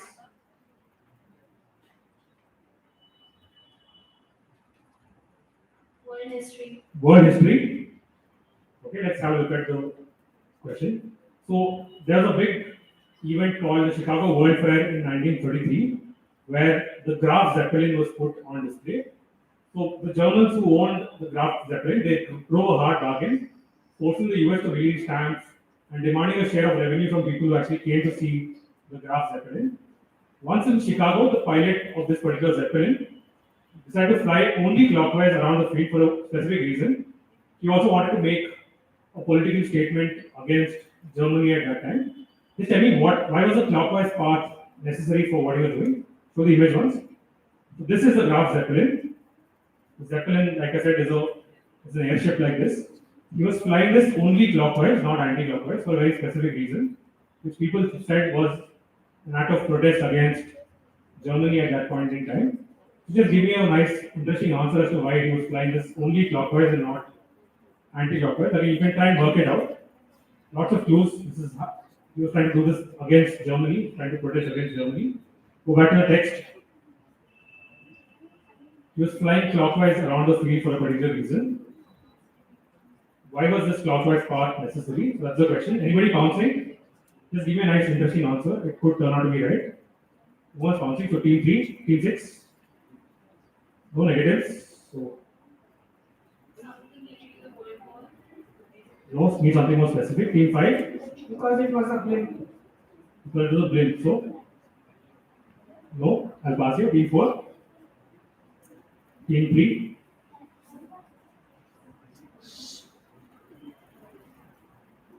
Any guesses? Because it was highlighting that particular area by going clockwise. No, I'll pass you. Team 2. Team 1. Nothing to do with gravity. Team 8. It opposed the direction of Hitler's swastika. Okay, it opposed the direction of the Hitler's swastika. Team 7. They were probably against position against Hitler because they're showing the size 0, like 0. Okay, no. Your question. This is your question, right? Audience, anybody? Yeah. The Nazi symbol is symbolic towards the anti-clockwise. That's what they said. So what I do is I give team 8 5 points. Team 8 will get 5 points because they got the swastika drift. Let's have a look at the answer. So the swastika is actually visible on the blimp itself, which is why I decided to fly clockwise so that it cannot be visible to people. But because you got swastika, I'll give you 5 points. Let's go to the next question. Team 5. Yeah. India. Question. Okay, so there's a village called Uplan in Punjab in Jalandhar, which is known for a somewhat unique practice. They have turned a commonplace household requirement or object into a status symbol with NRIs constructing the largest ones and others showing off their service in the merchant navy or the airlines through these things. So the image, essentially what are all these designer versions of? So these are all common requirements in particular houses. We all use it nationwide. But in Punjab, they decided to turn this into a sort of status symbol. For example, this person could have had, this family could have had somebody in the airlines industry, which is why they have something like this. That somebody was working in the merchant navy, for which is why they have something like that. Go back to the question. So what are all these designer versions of? Like I said, they're all common household requirements or objects. In Punjab specifically, they have designer versions of this. So again, it could all be used in any of our houses as well. Plus 10 to team 3.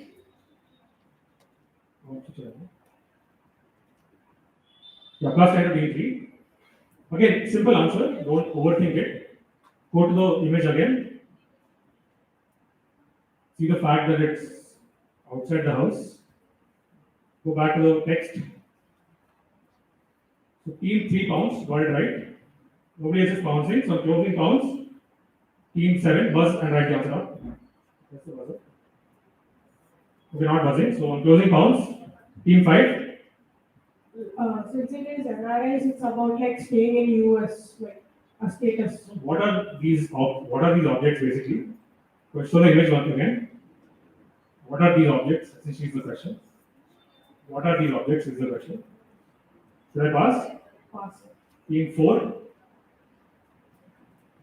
Not transport vehicles. Team 3 pounds. Team 2. Team 1. Viewpoint. No, I'll pass you. Team 8. Rocket jobs. Yeah, that's the question. So what are these types of? I'll pass you. Team 7. These village people used to keep this on their terrace to show what they do on the sun. What are these types of is the question. The work they do. I'll pass you. Team 6. Meaning or status. No. Team 5 is your question. Audience, anybody? Water Yeah. tax. Water tax is a very well answered question there. So these are all different water tax in Punjab, which basically reflect the jobs that people do in our household. So, team 4, it's your direct question. Delhi. Okay, in 2006, it was reported that the Defense Ministry would stop usage of LPG at a certain location in Delhi, and they would start switching to piped natural gas, which was more eco-friendly. And then an agency called Indraprastha Gas Limited was asked to complete the project, after which a pipeline was laid from Kasturba Gandhi Marg to the destination. I'm looking for 3 words in the answer. Think of what, it's a famous sort of attraction in Delhi. 3 words. Think of what comes out, think of what might meet the requirement of gas, what would come out of gas. It's something that they have to keep, at all times of the day, it sort of has to keep going on. At all times of the day, you have to sort of have this attraction going on. You can't sort of pause it at any time. Again, think of which attractions in Delhi might require the requirement of natural gas or LPG. Think tourist attraction. Think tourist attraction. Famous tourist attraction. I said 3 words in the answer. Again, one of India's most recognizable tourist attractions. Near that is where you would find this. Near that is where you would find this. Okay, nobody's bouncing for team 4. Passing, team 3. 3 words. Not Jantar Mantar. Team 2. Gateway of India. No, I'll pass you. Team 1. This is Amazon Jyoti. Why Amazon Jyoti? To light the fire. Last time to team 1. Beautiful answer. This is the tomb of the eternal soldiers, which is where you have a fire burning throughout the day. Team 1, very well cracked on that. Team 3. Team 3, quickly please. Achievements. Next slide. In 2021, a group of Malayalis, most of them were either late 50s or just touching 60 years old, gathered to celebrate a shared identity as well as a particular anniversary. This was an anniversary in 2021. One surname connected all of these people.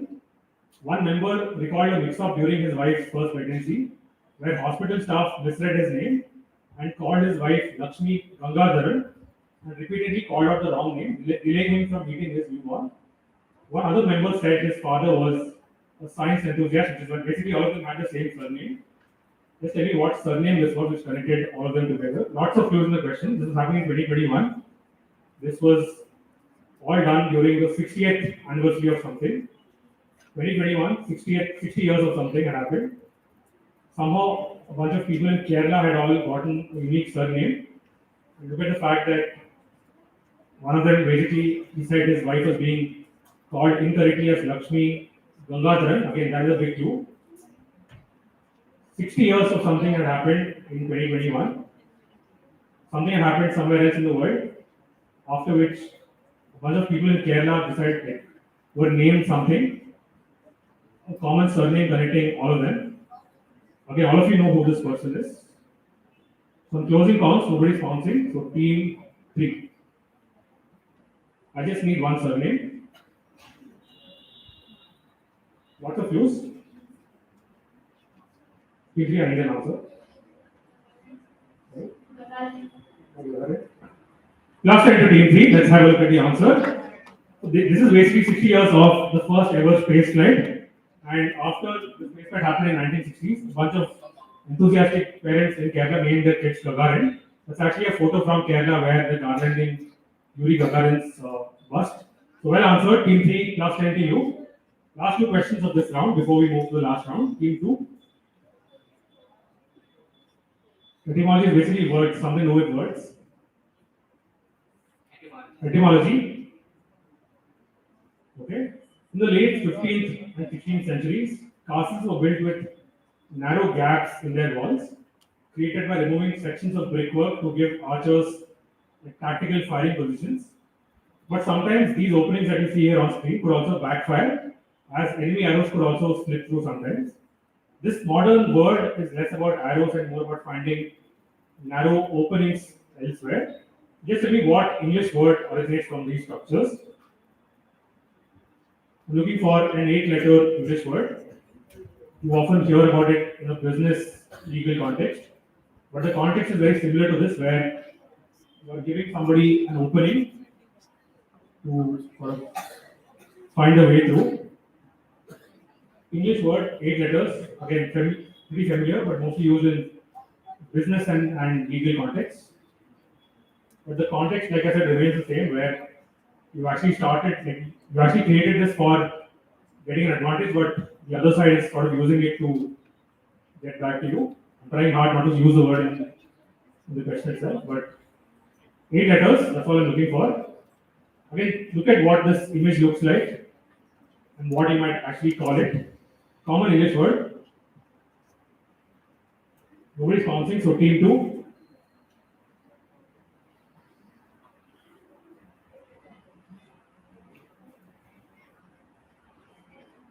Team 2 any answer.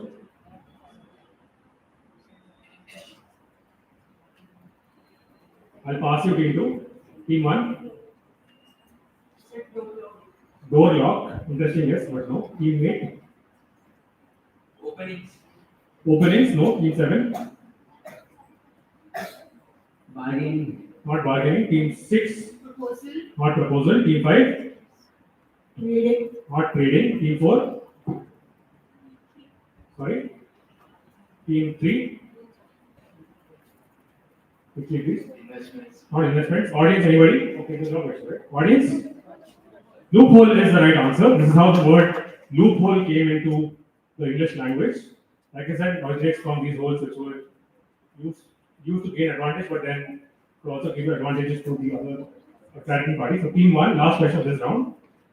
Which topic is left? I think printing press. What was the question? Yeah. So I don't think we need the image for this. So in 1912, 1913, Indian immigrants in the USA formed the Hindustan Association, later which became the Brother Party. With the support of Indians living in the US, they set up a press at a place called Uganda Ashram and launched a paper called the Hindustan Brother in November 1913. The first few issues were handwritten before printing began. So basically, they did not want people to find out. They wanted to protect all their supporters from British intelligence while circulating the paper. So, what step did they take while circulating the paper to protect supporters from British intelligence? They didn't want anyone to catch supporters with this paper in their hands, which is why they started to do something. Again, you can work it out from whatever you see here on screen. They set up a paper, a printing press, and the paper was circulated. But they didn't want their clients or people who bought the paper to sort of be captured by British intelligence, which is why they took a normal sort of step considering what this was. But what exactly did they do to sort of ensure that their clients or supporters were not caught by British intelligence? Anybody bouncing? Again, give me a nice, interesting answer. You might get the answer right. Nobody's bouncing, so team one. Change the language. Change the language? No, they didn't change the language. Team eight. They changed the front and last page of the paper to resemble that of a British paper. Nice guess, but not right answer. Team seven. Good guess. There was a code in it, maybe few places with the messages. Okay, some code was there. No. Team six. Change the name of the paper to the Hindu. Okay, no, they didn't do that. Team five. Morse code. Not Morse code. Team four. Team three. Use of radio. No. Team two. Team one. Audience, anybody?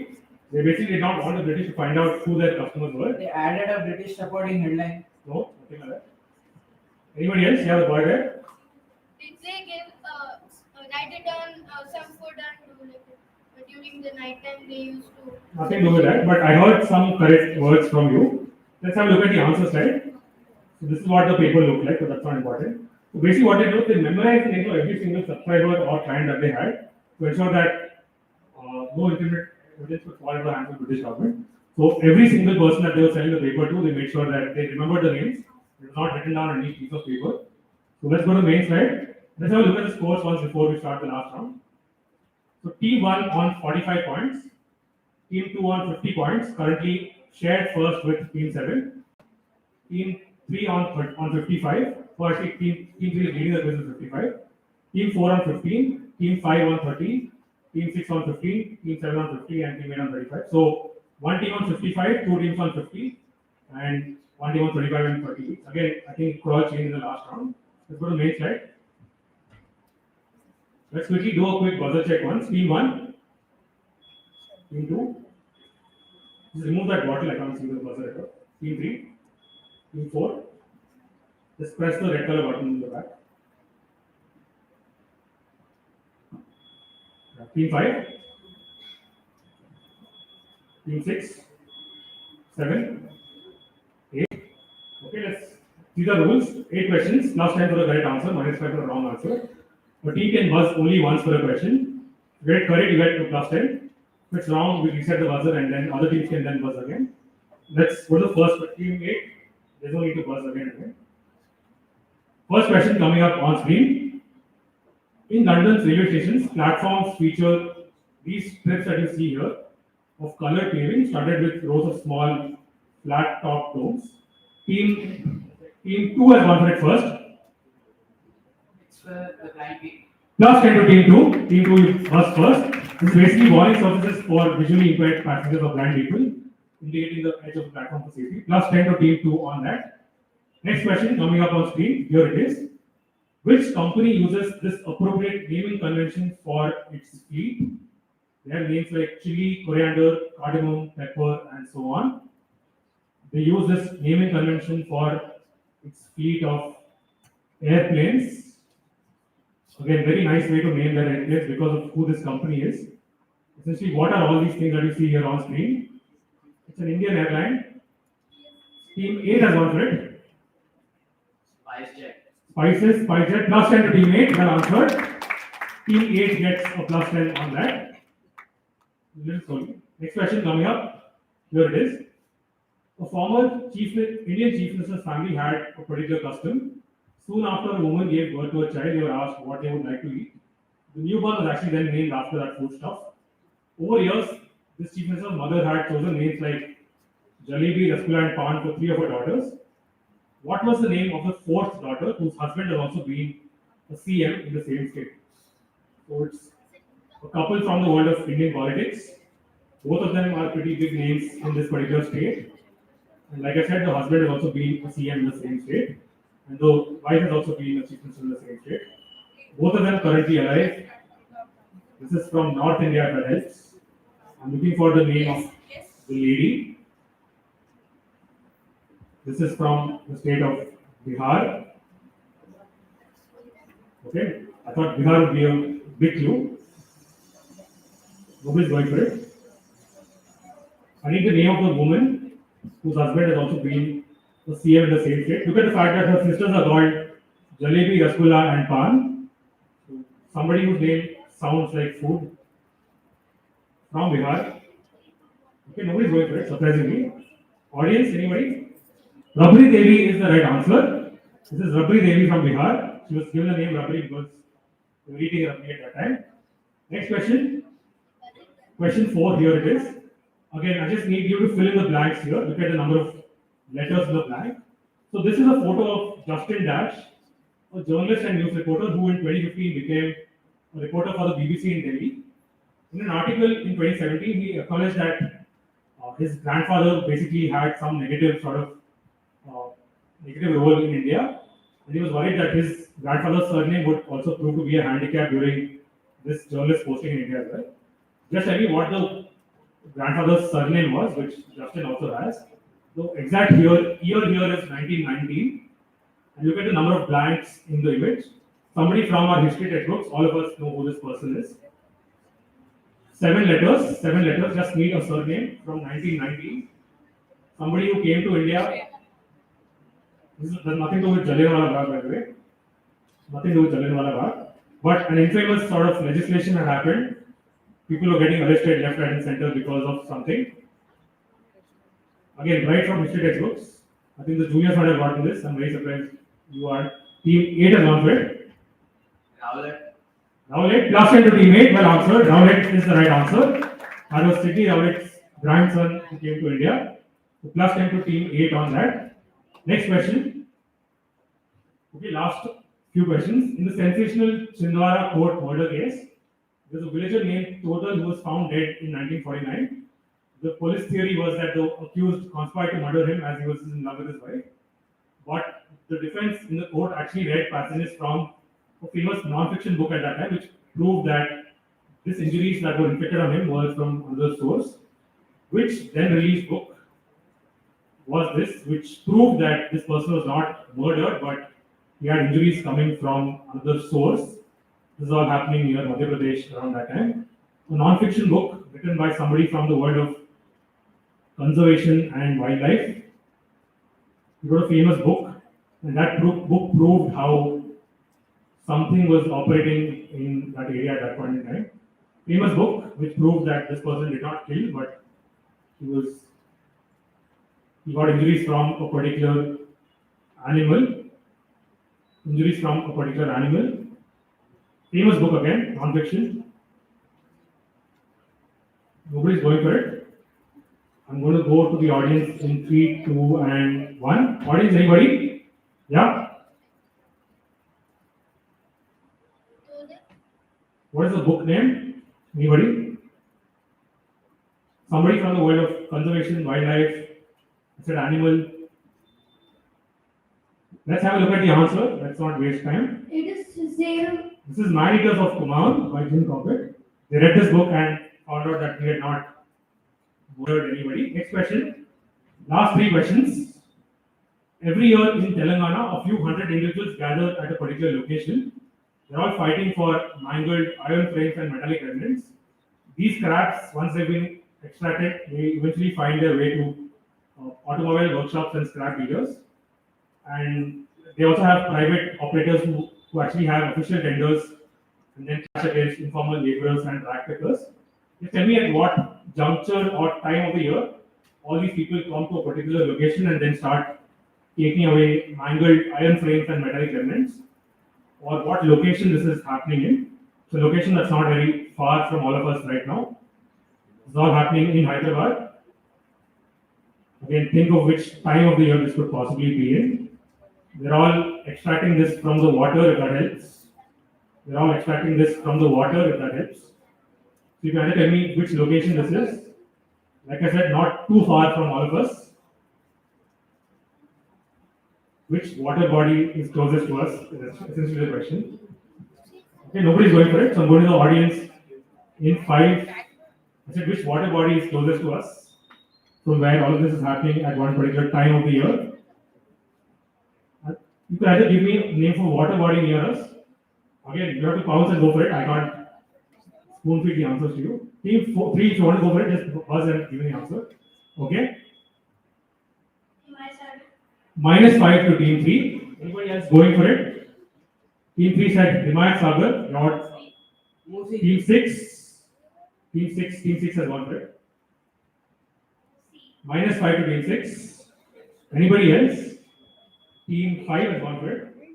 Who said Sagar? +10 to team 5. After so much of issue, basically Ganesh Chaturthi, the whatever is put in the water after immersion, they go and extract the metal and other things from the river. So +10 to team 5. Last question, I think. Next question. Okay, last 2 questions. These are photos taken from the construction of which famous tourist attraction in South India? This is all happening in the ocean. This is all happening in the ocean. Famous tourist attraction. Yeah, I said there was it. When was it? Team 5 has gone for it. It is the Tiruvalluvar statue or Vivekananda. I'll give it to you. +10 to team 5. They're both on the same location, so I'll give it to you. Let's have a look at the answer. This is the Vivekananda Rock Memorial in Kanyakumari, where the Tiruvalluvar statue is also there. So +10 to team 5. Last question of today's quiz. On screen. Here it is. In the UK, conservationists have found that small spherical shelters are ideal for the country's vulnerable harvest mice, which you can see here on screen. Very small mice. For over 2 decades, thousands of such small spherical shelters have been donated by a London institution after using them for an intense couple of weeks in June every year before being handed to the Wildlife Trust, who then use those things and then create small spherical shelters for these harvest mice. What are these objects which are converted into homes for the mice itself? Something that happens every year in June in the UK, somewhere near London. Look at the fact that small spherical shelters are being used for this country's vulnerable harvest mice. Think of something from the world of sports. Think of something from the world of sports. What happens every year in June from the world of sport in the UK near London? They use something from this particular sporting event and then create shelters for these mice. I just need the name of the sporting event, that's also fine. I'm going to the audience very soon. Sporting event, June, happens every single year, very prominent. In the UK, they use small spherical shelters from this institute, from this particular event, and then repurpose them into shelters for these mice. Team 7, and what are the objects? Small spherical shelters. I said event is also fine, so I'll give it to you for Wimbledon. +10 to team 8. Let's have a look at the answer. We basically use Wimbledon balls to create all these shelters for mice. So team 7 gets the final +10 of this quiz. Let's have a look at scores after this.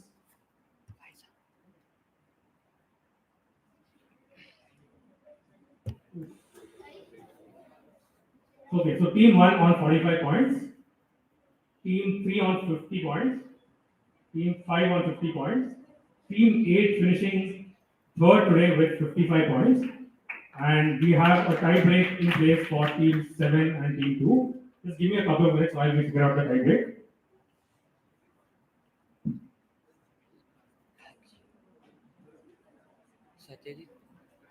Satyajit, call So team 7 and 2, I'll just do a quick tie break for you. పిలువు లేదు అక్కడ కూర్చొని పిలువు ఒకసారి ఇటు చూడమని లక్ష్ Team 7, please check other ones. Good again. Team 2. Okay, this question is only for determining the tie between team 7 and team 2. Teams, be ready with your hands on the buzzer. Whichever team gets it correct, they win the quiz. If you get it wrong, the other team wins the quiz. Only for team 7 and team 2. Okay, audience, let's have a little silence. We had all these teams play so wonderfully for the last 1 hour. We have to decide who wins the quiz. Okay, your question. After which person is the Mumbai Trans Harbour Link, India's longest sea bridge, named after? I'm looking for the name of a person who was a former Indian Prime Minister, after whom the Mumbai Trans Harbour Link has been named after. This person was also the subject of a biopic which released on 25th December. 25th December is when this particular biopic released. Film had Pankaj, I think, Mishra, not sure, but 25th December, India's longest sea bridge named after this Prime Minister. Just give the name of the Prime Minister. Okay, I'm closing the question. Teammates, not the points, but not Rajiv Gandhi. It's called Atal Setu, named after Atal Bihari Vajpayee. Okay, last question, next question. In 1947, who founded the Physical Research Laboratory, now a part of the Department of Space in Ahmedabad? Famous Indian scientist who founded the Physical Research Laboratory, now a part of the Department of Space in Ahmedabad. Somebody who was an integral part of India's space program. There was also a TV series based on this person, where they showed his close friendship with Homi Baba. Somebody's close friendship with Homi Baba was shown in a series called Rocket Boys. Very famous Indian personalities. He was part of India's space program. Okay, I didn't expect that to go on. Team 4. No, this is Vikram Sarabhai. Okay, next question. Hopefully the last question. Vikram Sarabhai. Which player was sold for the highest amount in IPL history for 27 crores? Team 7. Team 7 wins the quiz with that question. Rishabh Pant is the right answer. Rishabh Pant gives them 1 point and they will finish with 61 points on the tally. Okay, 4th place apparently is still tight, so we'll just break 4th place as well. Which 2 teams? Can you just clarify? Team 3 and Team 5. Okay, I'll just come to you.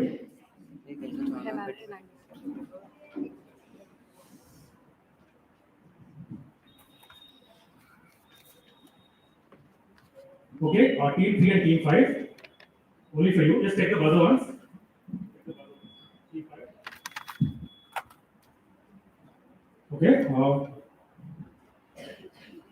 What word in English comes from the Latin stips, S-T-I-P-S, and pendiere, P-E-N-D-E-R-E, which means coin to pay.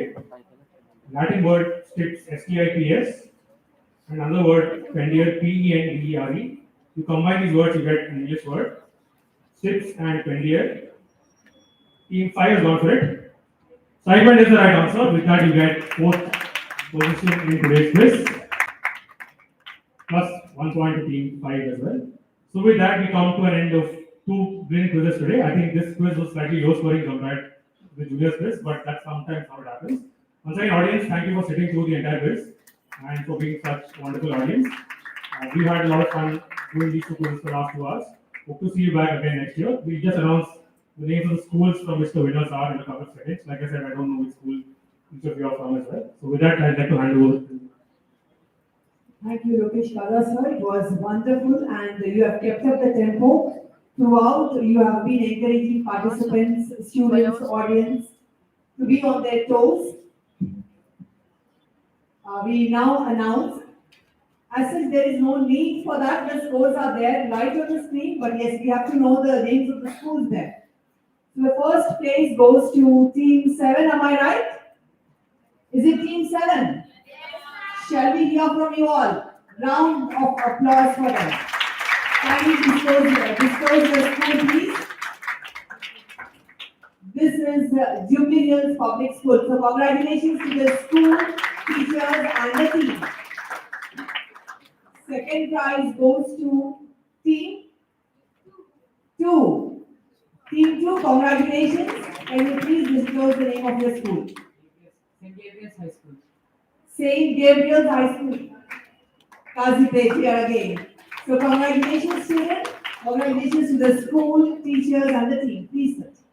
Then the third prize and the third place is back to buy. Help me out. Team? Team? 8. Team 8. Congratulations. St. Paul's High School. Congratulations to the teacher, team and the school. Please sit down. And the fourth place goes to Team 5. Congratulations. Little Class School. Little Class School Uppal. So congratulations to the school, team members and the teachers. Thank you so much. It was so wonderful seeing you playing like this and the questions were really mind-boggling. I and the chief guest were just discussing how thoughtfully and beautifully the questions were curated. Thank you so much, Mr. Lokesh Kaza, for being a wonderful quiz master. May I request the participants to kindly proceed, take your seats in the audience. We take a 5 minutes of break. Meanwhile, anybody who would like to share their experience today, anything that you would like to express? Anything that you would like to express? I'm not asking you a question. No marks for this, but just your experience. If you would like to take the mic and share your experience, please come over here. Nothing like listening from you all. Anybody? Winners, participants, audience, anybody who wish to express themselves.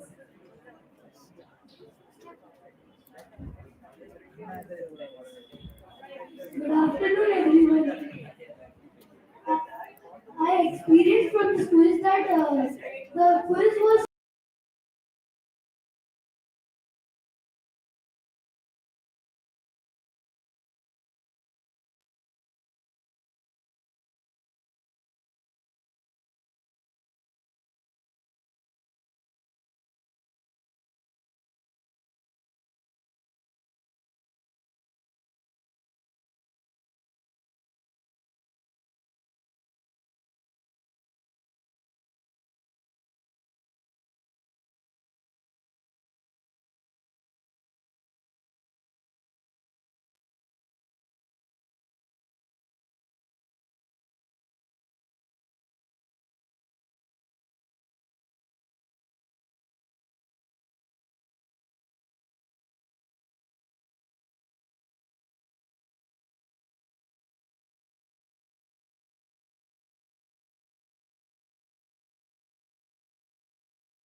for your presence today.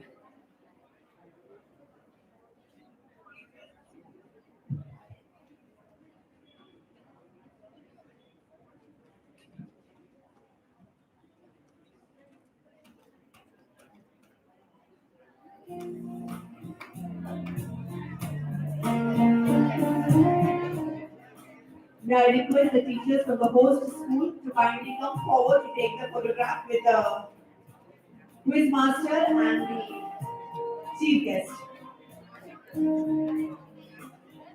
I request all the teachers here from the host school to kindly come forward along with the cabinet members.